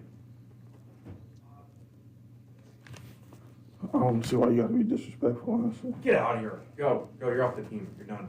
See ya. Because I'm. See ya. Go. And guess what? We can kick you off the team. So go read your rights about mental health. We can kick you off the team for not showing up. When the head coach has to meet with you and you don't show up for weeks, okay, we can remove you from the team. It's called being the It's called hiding behind and not showing up to work. Whoa. It sounds incredibly harsh, and Lane Kiffin is getting dragged right now, up, down, left, right, by a handful of people. But there's also there's a very strong pushback of people who are siding with Lane Kiffin. Look, the way that he said it is exactly when the transcripts came out. Mm-hmm. That's exactly how I imagined it would sound. Is you can tell the frustration in Lane Kiffin's voice, and it's exasperation. There's been a lot of communication that's been attempted to get through to him, and you could tell that. I mean, and the guy doesn't deny it, but he's sitting there and he's saying, and it's harsh, and it is in your face, and like the thing that Lane Kiffin, where he crossed the line, he said, when you can go in, if he just didn't say, you can go and hide behind mental health, that's where it's like, nuh-uh. You can't, that was the one that was too far. I think everything else is pretty fair to, you can't just ignore people that are, and we'll be honest, we could just call it what it is. Your boss. You cannot just ignore your boss and not have conversations with them. There are consequences and ramifications to actions. And no matter what you are doing, like you can't just sit there and ignore them and not show up and just keep them in the dark. And then when you finally do respond to those people, say, hey, I was dealing with such and such. Like, you got to keep them in the loop on everything that is going, everything that's going on, as uncomfortable as that may be for you at times. Again, you don't have to like give them all of the details. And hell, it doesn't even need to be the coach. Go to one meeting and say, Coach, I'm not comfortable talking right now. Is there somebody else I can talk to? Yes. There are the level of, okay, look, I'm gonna vent on this because this has been bothering me. The thing where you brought up about hiding behind mental health, I 100% get what you're saying, and I 100% co-sign it. The only thing I'm thinking about right there is, I think maybe I'm being too generous to Lane, which is weird considering the USC relationship there. But the thought process that I'm going with here is, he's saying you're hiding behind mental health as in a way to not take responsibility. Yes. And I don't think that that's wrong, even if it's harsh. And this is the problem with Lane Kiffin, though, is that the delivery of his message is not going to resonate with that person. Nor publicly, as far as empathy goes, because people do not understand neither military nor sports cultures. And that is something that you have to be able to convey when you're in his position and you're making this decision, right? Like, you could tell Lane Kiffin was at his wit's end. Oh, he's already made it. I bet you going into that, he made up his mind, but he was willing to give the kid one chance. And when the way he started it was like, nah, I'm out. And look, the fact of the matter is that the young man went into this meeting recording what he was going to say. Which means so he this is had a an understanding of where this was going. This is a two-way street with both of those guys where there has been friction there. Yes. You can hear it in Lane Kiffin's voice. You can tell because the kid brought in a recording device, right? I would now, if this is just an isolated incident, then you tend to give Lane Kiffin maybe the benefit of the doubt here, which it kind of appears, and I don't know if I haven't heard of anything else that is kind of been said about it, but both of them can be right in this. Like Lane Kiffin's right. Like Lane Kiffin is right in a lot of it, in that you can't just ignore people and say this is how I'm going to handle it, and there's going to be no ramifications for it. There are ramifications for your actions, yes, and for lack thereof. But the way that Lane Kiffin delivered it, it's not very becoming of him. No, and if you want to say that it doesn't look good on Lane, fine. Yeah. Personally, these are the kind of people that I like dealing with. Yeah. Where it's a little bit crass, cold, blunt. Like that's my life has really been around that kind of person, so it fits me. Doesn't fit everybody, and in fact, it probably doesn't fit most people. Yep. But at the same time, I don't want to blame the young man and say he doesn't have issues. That's never my place or anyone's place to say. But what bothers me is the hiding behind it. Yeah, and that's because it's so nuanced. You can't sit behind something. It's inherently selfish to think that every decision and everything that you make has no impact on anybody else, especially when you're a part of a team. 8,500 people that are out there. Your actions impact them, and that does mean something. And if you are going to shut off and be 100% about taking care of yourself, know that your actions, they are selfish. Yeah. That's okay. It's okay to do it, but it's also okay to admit that is a very selfish thing to do. And there are times in your life where you do have to be selfish. Yes, and that's entirely fine. Yeah. And that's the thing is I don't think people across the board, particularly in this instance, are willing to accept that doing so is selfish. Yeah. And in doing so, it very much sounds like he wants to have it both ways. Yeah. That I want to be inherently selfish in a world where it's quite literally a team concept, but also I'm going to do things my way and you're not going to have anything to say about it. Yeah. That's not something that happens in the sporting world or in the military. Hell, your day-to-day jobs. You can't do that. Now, taking care of yourself is incredibly important, and we've come so much further along in society, and we have infinitely more to go. Yeah. But understanding and communicating, even if it's nonverbal, send a bleeping email, brother. Yeah. Shoot a text. Something. Yeah. Like your Lane Kiffin and staff, they couldn't get any response from the guy. Yeah. Send a mild response, and you probably save yourself a world of hurt. Yeah, it's like this is and you can't just say, no, I don't. And it sounds like his response that they finally did get after they tried to reach out to him was, no, I don't want to talk to him. Yeah. That's also something that you can't do. Like you don't have to, again, you don't have to give all the details. No. But you have to just be like, all right, I'm going to make the appearance, tell them face to face that you can't talk right now because of said thing. Yeah. And that's not something that will hurt your growth. And no. It went sideways. This went sideways. Yes. And he got his clean break. He said, you're done. You're off the team.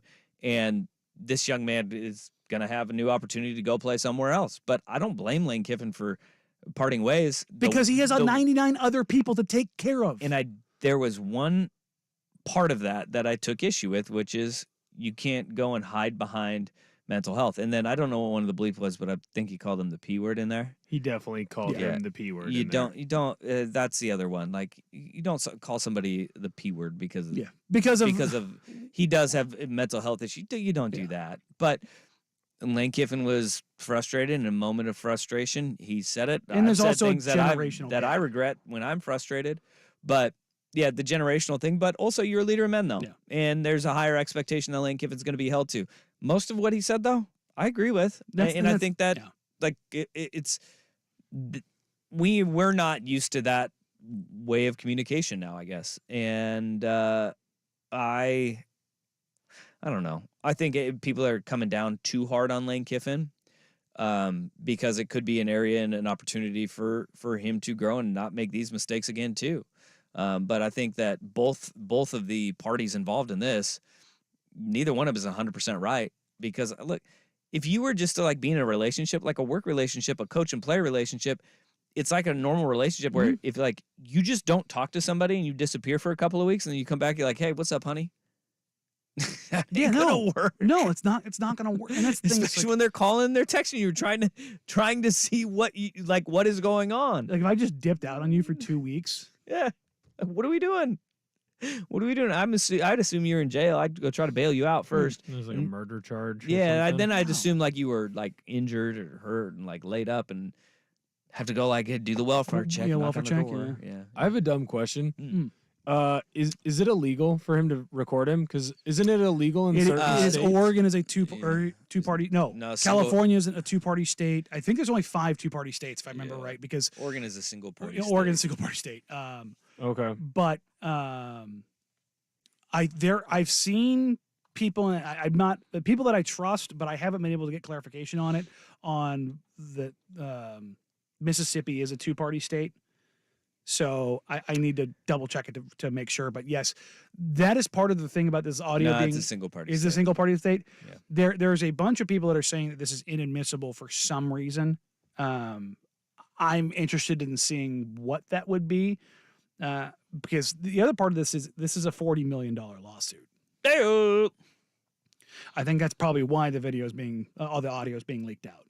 Yikes. So it's all very terrible and awful and across everything. But that's our worst day on the web. Like I said, it was going to be a little bit different today, but I think it's the worst day because we just have a really hard time in talking about mental health accurately and appropriately. It's a tough. It's a tough conversation because you want to respect the people, yes, in what they're going through, but also there's reality of the world that just gets so lost. And I know how much I sound like get off my lawn, but no, it's true. There just is. There's a responsibility that comes with being a part of society, and even more so, being a part of a team. Look, and we need to get past all of this in all of our rhetoric of just being one extreme or the other. Like you don't have to like full throat. I support Lane Kiffin or I support this kid who recorded the conversation, because look, we have got to be able to have these conversations and admit that both of these parties had a point in what they were trying to get across, because there's no way that we are going to further any cause or conversation without that, because then you're just running your head into a wall of these two extremes. So, both Lane Kiffin and this young man can be right and wrong at the same time. It's how we handle it moving forward. Not coming up next, more stupid stuff in college football. Danny Dusty, Danny the Fan.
Yeah, and whether you're somebody who is more traditional in the sense of figure it out, or somebody who's more open to it, the most important thing in all of this is being able and willing to have these discussions. Yep. Because, hell, 5 years ago, we were having them 10, 15, 20 years ago. We were never coming close. It's really only been recently that we've even been able to remotely be okay with discussing them, and let alone go into nuance and kind of wrap your head around stuff and be willing to accept, I don't know, paradigm shifts in things that we weren't always comfortable talking about. No, absolutely. And look, a long time ago, it was, if you had a friend that was going through a rough patch, it was stay as far away from him as you possibly can.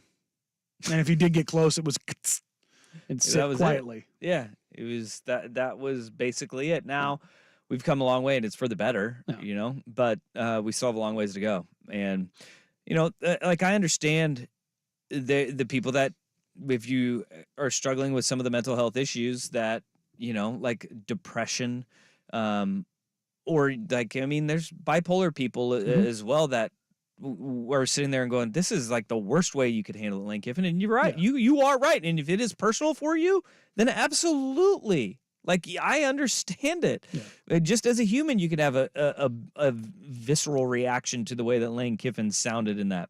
But at the same time, like, you can also acknowledge that a lot of what he said was actually honest, true. Yeah. And if there's a willingness to hear and listen to him, and that's one of the things that Lane Kiffin's got to kind of grow with, and he's got to learn from, is that if you want anybody to heed the advice of what you said that was truthful to that young man, you got to deliver that message in a different way. You have to understand who you're talking to, and you have to understand what is going to be the most beneficial way to talk to somebody, and that just is not it. It's not it at all. No, and that's the thing, is it's honestly, it's a position a head coach shouldn't be put in. Yeah. And that's a bigger discussion for later. Mm-hmm. But it is Thursday, and it is 2:00, which means it is time for our NFL picks. We'll get to that and more coming up here on Danny and Dusty, 1080 The Fan.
The autumn wind is a pirate. It ain't no Patriot. The autumn wind is a pirate. Well, Dusty, you went 4-1 last week. So, well, guess what? The Raiders have sucked for 2 decades. So that pirate is lost at sea. Well, I mean, sounds pretty piratey to me. You went 4-1 last week, though, so you get to lead us off. Where I'm leading us off is with the Horvat special. Riding with Horvat again. Steelers -3 at home against the Packers. That's a weird line. It's kind of a stinky line. It's been bet up in some places to 3.5 right now, but I'm going to go Steelers 3. All right, I went 3-2 last week. Now 27-16-2 on the season. Still doing pretty good. That's really good. That's pretty good. That's really good. It's paying for Christmas presents, I'll tell you that. Cash out while you can, ladies and gentlemen. That is the rule of gambling. I am also going to take the Steelers -3 versus the Packers. The Packers suck. Jordan Love's not good. And the Steelers, they just seem to have something for crappy quarterbacks always. Yeah. I don't. Steelers at home? I like it. It's Steelers at home, bad quarterback, Mike Tomlin. That equals Steeler win by more than 3. My second game is I'm going with the Saints, -2 in Minnesota against the Vikings. I know Josh Dobbs is getting his flowers after leading his team to a 31-28 victory over the Atlanta Falcons. But you have a better defense. You have a team where, look, playoff hopes hinge on this game in this matchup. I trust the Saints defense more than I trust the Falcons defense, but I'm going to go with Nolans, -3. You are a true degenerate. Yep. I saw that matchup and went, nope, not a chance. You know what I did instead? And their backs are against the wall, my man. I went Panthers-Burrs. Oh. But I went under 38. Ew, gross. Yeah. Under 38. You don't know where the 38 is coming from, huh? Yeah, that's a good call. Yeah, I don't know where 38 is coming from either. Yeah, I can't touch that. That's so a tough line. Under 38, go ahead and give it to me. I like that. I'm going, in this one I don't feel comfortable with because Vegas knows, but I'm going Browns +6.5 at Baltimore. Look, the defense is so damn good for the Cleveland Browns. I think this game is just close and mucky. I've taken 2 +6 lines against the Ravens. In both those games, the Ravens have scored 35+. Okay. And their opponents didn't. Well, They got thrashed. Okay. I understand that, but I'm also going to say the Browns defense better than the Seahawks. Cardinals and the Seahawks. The one that Or the Lions. It was the Lions and the Seahawks. Yeah, the Lions got a good defense. Still better. Sure, but like they're not a poor defense. Seattle has good defense. I'm going Cleveland's defense better than Seattle's defense. Jesus. I don't think he's playing on either one of those teams. Huh? Nothing. Jesus. Oh. Not on either of those teams. I think he is. He might be Myles He's Garrett. definitely not on Cleveland's team, sir. No, he's there to No. He's there to laugh at Deshaun Watson. No, he is not. I am going to go with a spicier line. The Texans have been really Browns have given up the fewest yards in the NFL this season. Yeah, really good. The Texans have been really good to me this year. They are at the Bengals. Texans +6. That is a road dog. But the Bengals are going to be without T. Higgins almost assuredly due to a hamstring. And Jamar Chase looks like he's moving like me right now after landing flat on his back. Hey, Chris Collinsworth was dead on when he said he's not going to be able to get out of bed tomorrow after that. I mean, he came straight down on his back. I don't think, like, Joe Burrow has been back to Joe Burrow with an X. Yeah. He has been slanging that thing.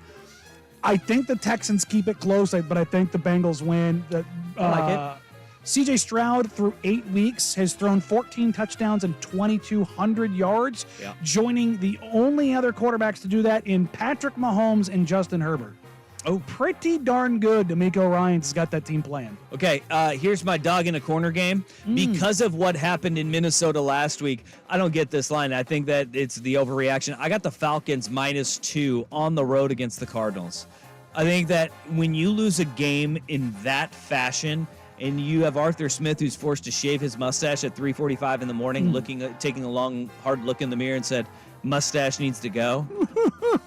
Just crying, sobbing. Do you think he went razor to get rid of it quickly, or like electric razor, or do you think he went the wet shave and slowly took it off? I think because it's 3:45 in the morning, it may have just been just raw dog razor on just the face. get the razor wet and just go. No shaving cream, no gel. 3:45 in the morning, you're not making rational choices. Yeah. So I'm going with that one. Speaking of not making rational choices, I'm taking my Raiders as a dog at home against the Jets. Oh. Why? Because Robert Saleh just pled the fifth on his bleeping quarterback. Yeah. Raiders getting new coach bump? I don't know. Look, I'm not bright, but I somehow keep stumbling into decent bets. So here we go. All right, in my final pick, I'm going the Bills -7 Monday Night Football against the Denver Broncos at home. I don't feel great about this pick. There's something weird about this Bills team that I can't. They're just not right. Bad But you know what they do though? They beat bad teams. Yes, they do. And so when you beat bad teams, I'm going to take them to beat this bad team. And they lose to the good ones, except for the New England Patriots. That is an inexplicable loss. Yes. I don't get it. The Chargers suck. First of all, you're breaking one of my cardinal NFL betting rules. Oh, what's that? Betting anything over 6.5. Oh, really? I can't touch spreads over 6.5. Yeah, I think my lack of faith in Russell Wilson really is Reinforcing that. one, Yeah, it's like every time it's over 6.5, I'm like, ooh, the NFL over 6.5. College, totally different story. Yeah. NFL 6.5 is like my Mendoza line. Just I can't. I've been good on go big over. spreads though. The double digits have actually been good to me this year. I have bet the favorites in those or the dogs in those double digit lines and come out ahead pretty well. But favorites I tend to stay away from. I am going to take a favorite though because the Chargers, they suck. They don't know what they're doing. They don't have an identity. They have players you would think would drive an identity. But I'm taking the Lions on the road at the Chargers -3. Okay. If the Lions are who we think they are, regardless of being banged up, they're going to get it done. Okay. Well, hey, I hope the Lions are who we think they are. I do. stayed away from that one just because it's like this Chargers do this to us every year. They'll get one good win. They'll win a couple of games where you're like, now you're going to turn it on? What are we doing here? Why are we doing this now? But they always find a way to do it and annoy everybody else in the world. So, and they'll do just enough to allow Brandon Staley to keep his job for another year. And that's going to be sad and unfortunate for Chargers fans. They are who we thought they were. Shout out to Denny Green, R.I.P. We will always let them off the hook for some godforsaken reason. Right? I don't get it. Shout out to the Lions. Eat all those kneecaps. Those are our picks for this week. Lock them in. Hey, make sure you go to bigwellbets.com, bigwellbets.com, bigwellbets.com. Also, you can find those Big Well Bets on the 1080 The Fan YouTube, 1080 AM The Fan. In the content pages and the live, or the live videos, but the videos and shorts. You can find them there as well now. They're also on Twitter, That's Instagram. not bigwellbets.com. Bigwellbets.com. It's youtube.com/1080am The Fan. Indeed, it's ubiquitous. Okay. That's right. We need, I'm really due for college football. I'm really due. Dude, don't sound so sad. Yeah. Well, I was like 70% for a long time. Yeah. Still above 50 in both. You're sounding like the desperate guy that kind of looks like Travis Kelce at the bar. Yeah. First of all, I really look like Travis Kelce at all bars. Also getting Zach Bryan now. I got a Zach Efron the other day. Just an FYI. Where are you hanging out? The School of the Blind? Like, what is going on? I am a teacher. First of all, I do kind of look like Zach Bryan, like from up above. Like when you're below me and you look up into my chin. Children? There's something in the orange of your beard. Yeah. Is that what we're going for hey, here? Dude, I remember everything. My goodness. You need a tourniquet, Danny? No, I'm good. Or do you want to turn and quit? God. Can we cut his mic from in here? Nope. I don't think he understands your references either. He's not a Zach Bryan. No, he's not. Because I just drilled some great references. You were. No, you were. I want no part of your country world. All right. None. Sorry. Indie country. It's pretty good, dude. Maybe someday you can become a hillbilly. I have my own hillbilly tendencies. It's good. I don't need the music. It's not even hillbilly. Though. It's not. All right, coming up next, we will talk about some hillbilly tendencies when you're getting really weird in college football. Danny and Dusty, 1080 The Fan.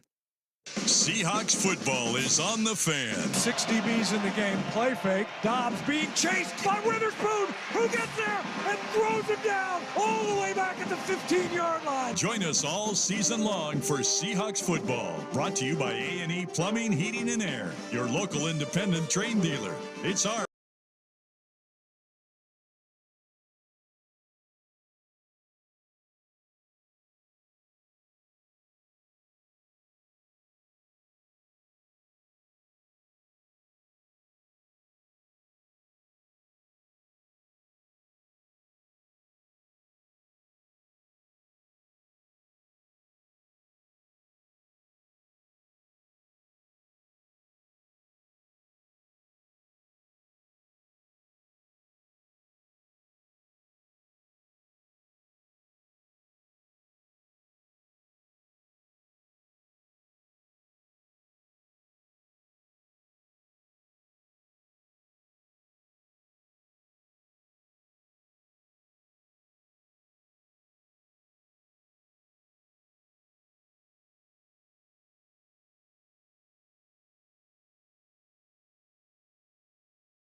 Commercial breaks. I had you feel them. You did. They're And- quite sticky. Right? Mm-hmm. We've talked about this before, like when the big rains were coming in. The ball technology has upgraded significantly. Yeah, no, you Like, got this is the just balls like are smoother and stickier. Yeah, I'm using just like this game prep kit that Wilson Footballs gives you, and your balls get all sticky. Yeah, it's crazy. It's soap for your balls. I kind of, yeah, it's a little waxy. It's a little waxy. Ball technology has greatly increased since you guys were in high school. Oh my gosh, yeah. Well, my high school coach, we used to use like a rubber ball for kicking. Oh yeah, no, and we'd have like we used to rip off the laces. The leather ball would be for like during the game, 100%, and then it'd be yes. like the rubber ball was when you kicked. Yeah, because that rubber ball got a lot of bounce to it. Boing. Yeah, you get. I mean, you get at least another 4 or 5 yards out of that sucker. I don't know if it was really. The biggest advantage though was from like a kicking standpoint when you were catching the ball, like on a return, catching the rubber ones was incredibly hard to do. They were so sleek and aerodynamic. Yeah. They would go further, but also if there was a ounce of moisture in the air, that thing just went. It was like a greased up pig. All right. There was no amount of saving that. Now you can't do that anymore. I don't know. Is there any amount of saving this segment now? Yeah, probably not. Probably not. Want to talk about balls more? Nah, football. We're talking footballs. You guys ever soak the footballs? Like we used to soak them, like now the kickoff ball. Soaking. No. We would soak the kickoff ball. We'd like rip off like some of the sides and stuff, and then we'd always kick on sides when I was in like Pop Warner. Did you guys ever do that? God, no. You guys didn't want to win that bad, huh? No, the most, like I said, the most we Let me did guess, was you had razor blades on your helmet too. Are you that guy? I had sports goggles on so people couldn't poke me in the eye. Oh, you were a sports specs kid? Oh yeah, congrats, man. Rec specs, Yeah. sir. Did they have any prescription to them, or they were solely for protection? No, there was a prescription there. I'm blind. But Okay, yeah, I just wanted to make sure you weren't needed like it. really worried about getting poked. Well, I was also the kickoff guy. So like I was the kicker, and I was really big back then too with the rec specs, and I had the single bar. Oh wait, what? I had like the single bar in the middle and single bar on the side. Oh. I had a T for a face mask. Good God, you are a true goon. My God. Yes, I am, dude. You're sitting out there like old Goggles Paisano. Yeah. That's how I got my first ever knockout. Kicked the ball off, ran down, hit him in the face. Oh, I thought you were saying Knocked that's him how out. you got knocked out. I've never been knocked out. We can fix that. You can punch me whenever you want. I think Sook's first in line, though. Wow. Sook is first in line to knock you out? He's been trying to punch me for a while, I think. He wants to choke me out. That's his whole thing. Huh. And Keeps people inviting me say to people say you look like his son. Yeah. So that would make him your daddy. If I win, then I would be his daddy. I feel like there's something here that we could also daddy. market on our 1080amthefan.com. YouTube.com/1080. Now this is an unsalvageable segment. Yeah. Who's daddy? Yeah. Mm-hmm. Isn't Will that or Sook? Isn't that a podcast? Who's your daddy? It was a segment Uh-huh. on a show. I don't know. I feel like there's like a super popular like women's podcast.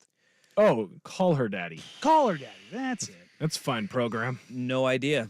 Nothing? Uh-uh. My wife That- listened to it. Nothing. I'm shocked that Dusty knows nothing about college-age girls and what they were doing with their boyfriends. That's a podcast? Dude, yes. It's changed now. It's much more wholesome after she got rid of her co-host, but there was a time.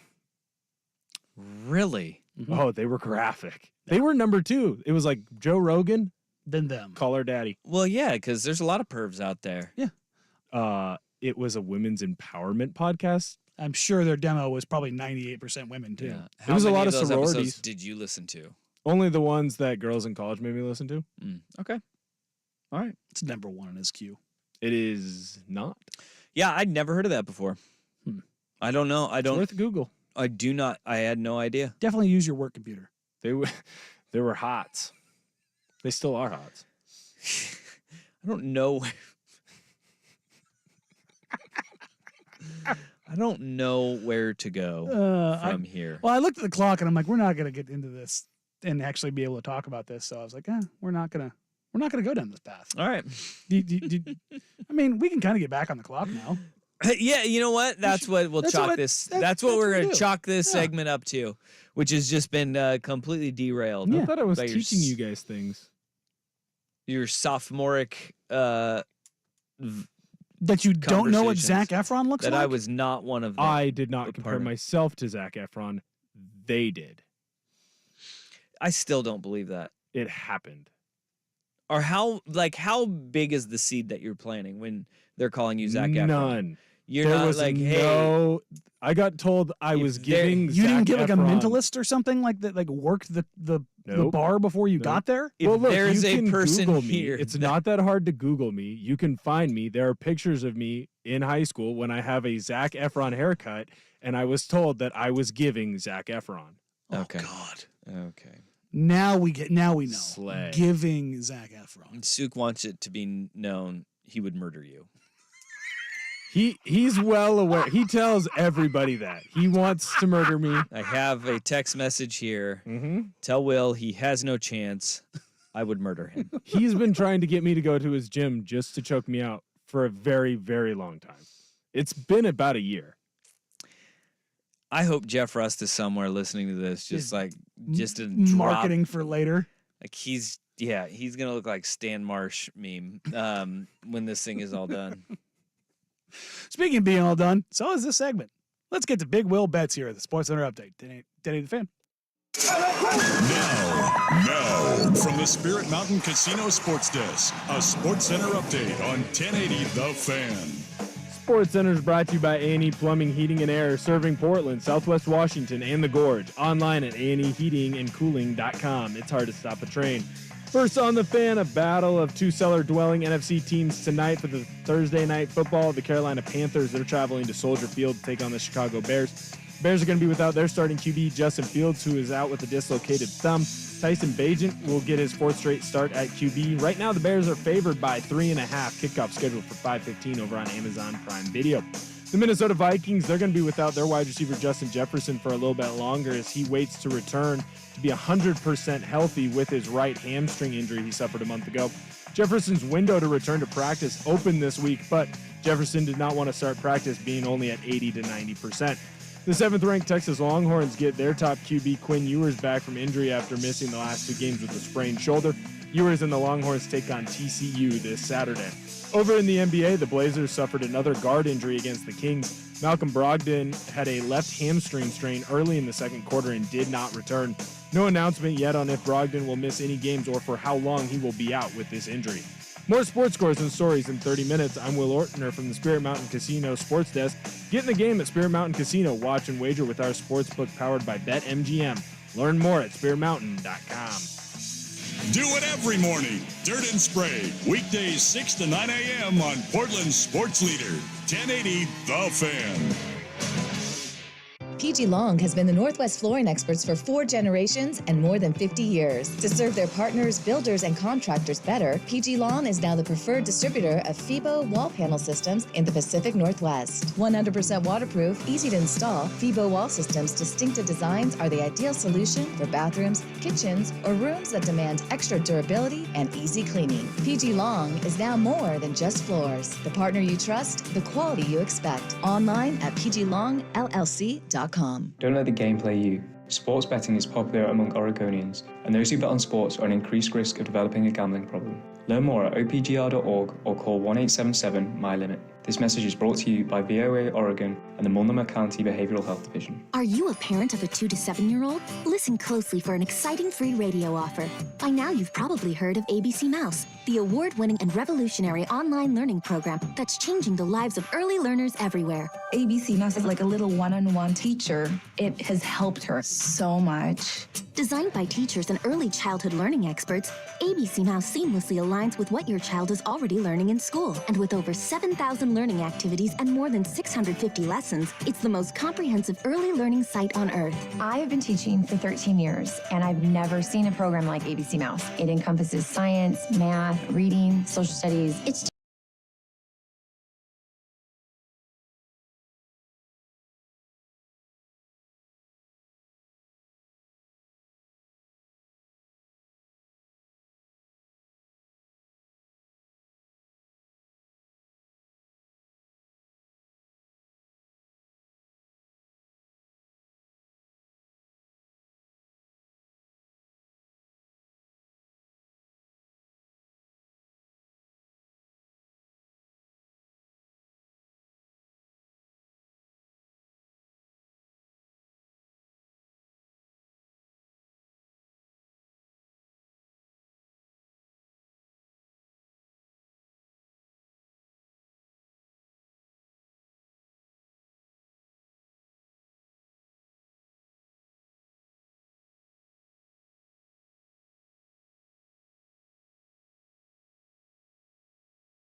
off-season moves you could possibly make.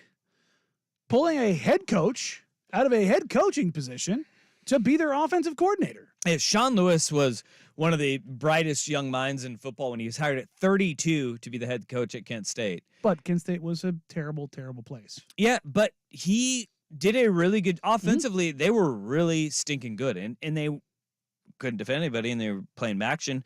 But Sean Lewis was very highly regarded. Yes, they went from an offense that was scoring religiously there last year to, I believe, the third lowest scoring team in the country this year. They do now. They're very bad. They're really bad. But he was the play caller at Colorado, and we've always said this about Colorado. It's like, the offense isn't the issue, man. It is not the issue one bit.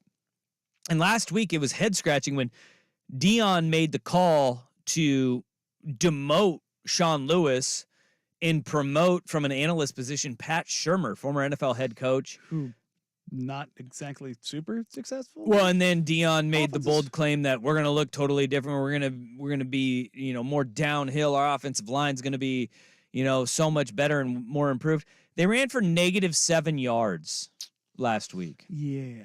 And now when you perform the way you did, and look, Oregon State was a bad team to make that change against. Yes. Do it against somebody where you're going to have a little bit of success against.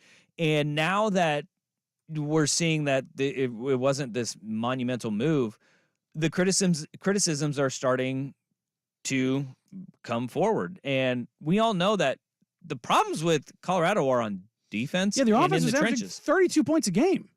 And over 400 yards of total offense. And Shedeur Sanders, the last I looked, he was leading the country in passing.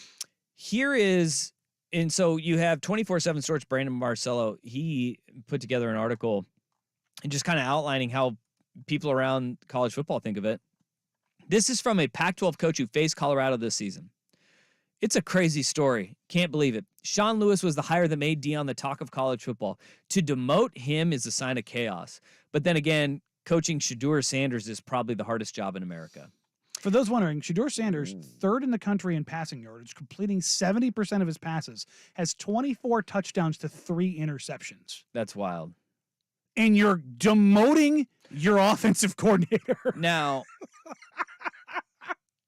okay. An agent said it's laughable on Deion's part. It makes you question his competency as a head coach and the ability to deal with adversity.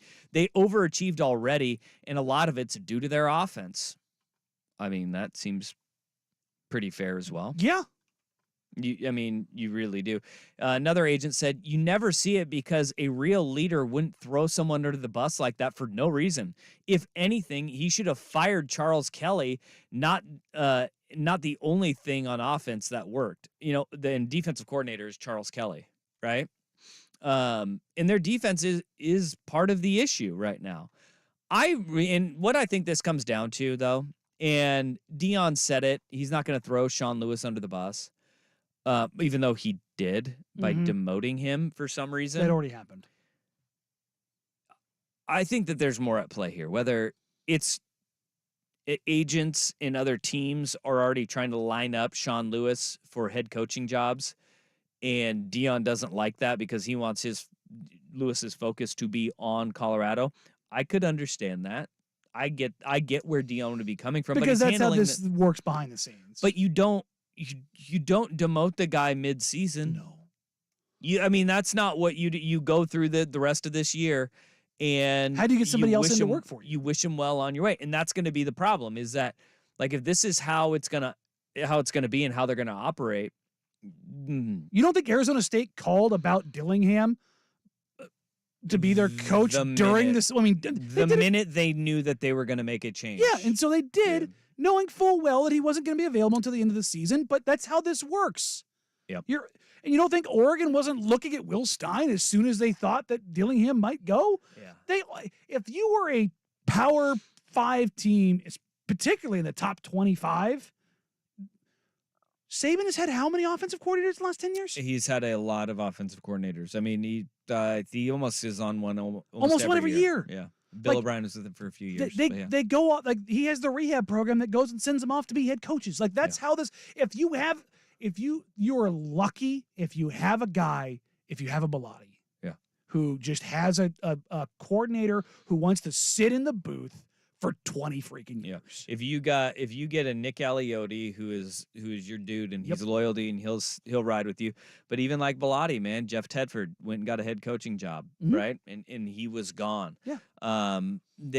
Chip Kelly, it was either Bellotti or Chip at that point. And Bellotti knew. He knew. Like it's good for it's the best sign for you as a coach if you go and you make the hires for guys who are going to be not just head coaches but successful head coaches. You want your coaching tree to look good. The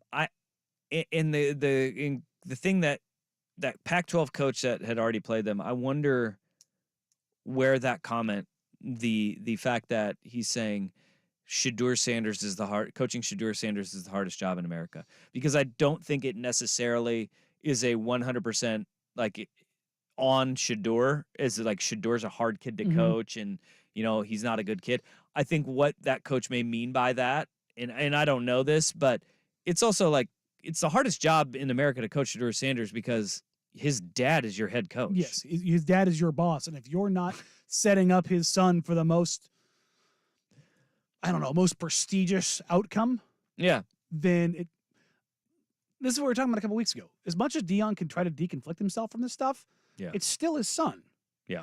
And it just feels like that's, I know you want to play for your dad and you want your son to play for you, all those things. Like the nepotism stuff, even if when kids are deserving, because it's Ian Eagle, one of the best play-by-play guys that has ever existed. Fantastic. Everybody's always accused Noah Eagle, his son, of being a nepotism hire. His son is really damn but good. His son is incredible. Yeah. There's a reason why. It's the same thing with Shedeur Sanders. He's an incredible talent. He didn't get the quarterback job because his dad is he's a dude. Yeah. But there are complications in those relationships because of said relationships. It wasn't it's head scratching to me that the offense is where the shift was made. I mean, the offense, and it started when Deion called out the offensive line. You don't have the dudes too. Like you don't have the dudes up front. You had the Wish.com offensive lineman. Yeah, they look good. Dusty just found out what Wish.com was. That's mind-boggling, but it's the Wish.com where you're like, hey, that looks like a Jordan sweatshirt. No, it's not. That's not a Jordan sweatshirt. So next time you see somebody wearing something boss. And you're like, that Jordan logo looks a little off, that's Wish.com. Yeah, and that's what Colorado's offensive line is. That's what their defensive line is. It looks just a little bit off. It's like they look the part. Yeah, because they fall apart relatively quickly. But it's not well made. Yeah, and that's why Pat Shurmur, it's not going to fix things. It may get worse for you. It's the Afghanistan animation of offensive lines. It's such a head scratcher, but this is where kind of the cracks in the armor happen, and it will be used against them in recruiting. 100%. Oh, this part will 100% be. Deion is a guy that he's going to be quick on the trigger, and that's why he's said that he doesn't want to be an NFL head coach because he would just cut guys too quickly. He's doing that with his coach, and we'll find out the full story eventually at some point. Something happened somewhere, but this will be used against Deion in recruiting as to. You're going because of this coach. You're going because of Coach Prime. Well, look, the hook is going to come real soon for you, and you better be ready for that. Or if you don't fall in line with X, Y, or Z, you could be out the door. Yeah, and consistency is what a lot of kids are looking for in recruiting. They want a little bit of security and knowing kind of what you're getting yourself into.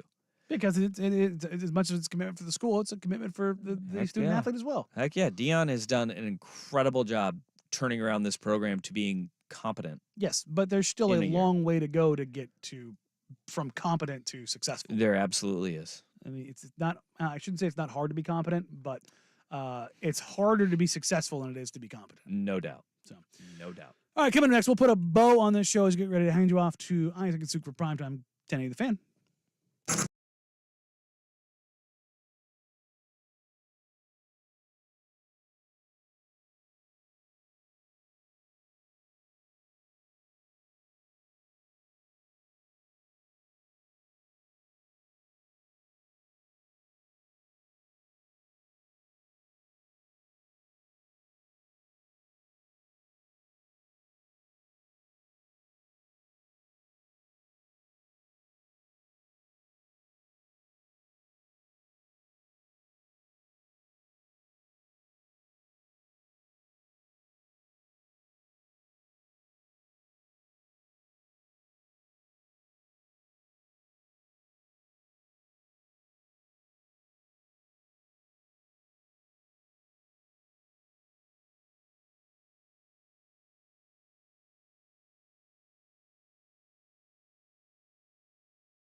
have and that we're building up and trying to do more cool things.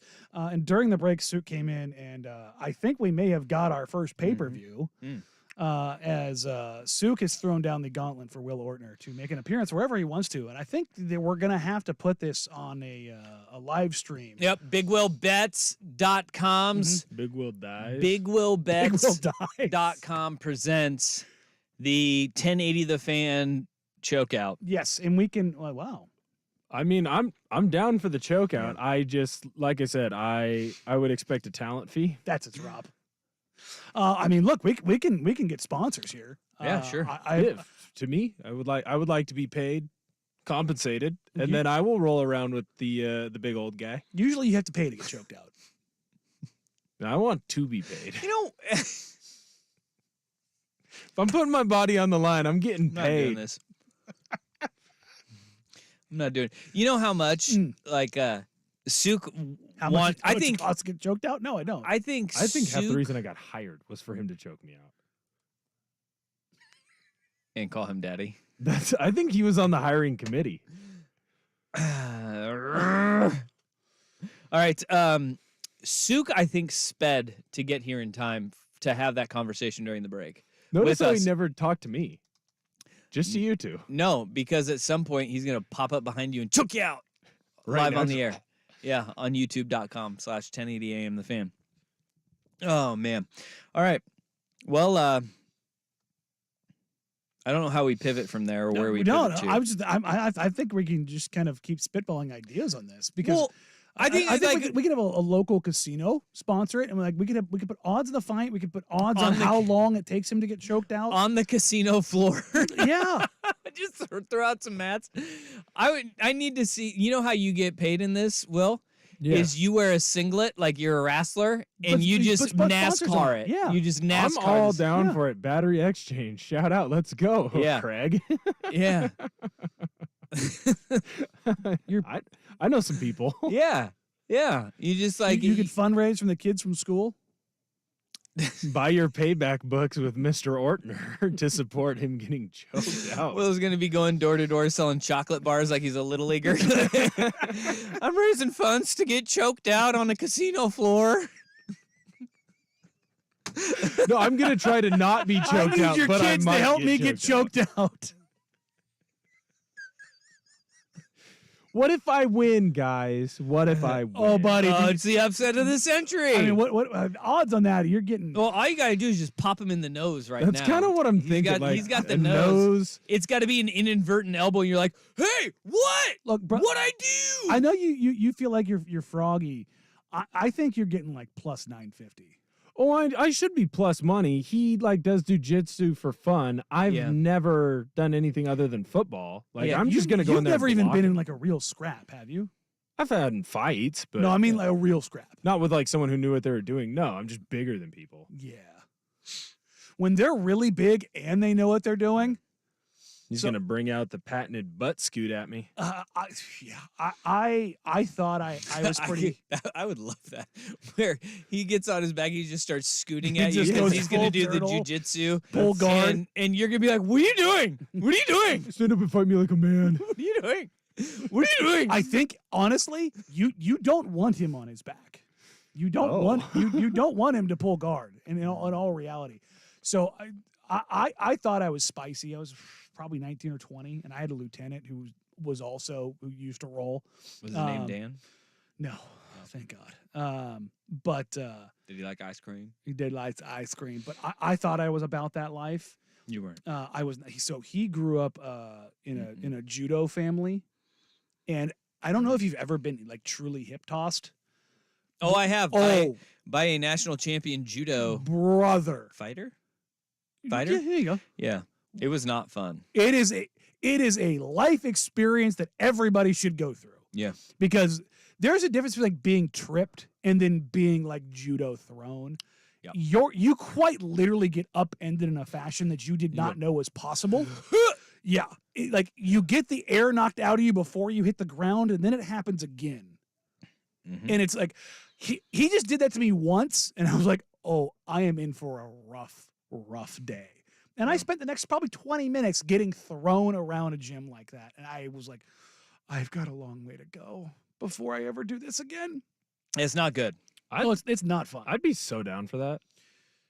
I mean, like a champion judo person. Like I've always wanted to know. Like, could I sustain a kick from an MMA person? You don't want to know the answer to that question. I do, man. You don't.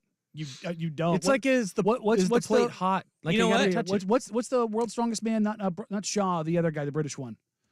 You know Eddie Magnus Hall. Magnuson. No, Eddie Hall. Yeah. Eddie Hall went in and fought like a world champion. Not a fought.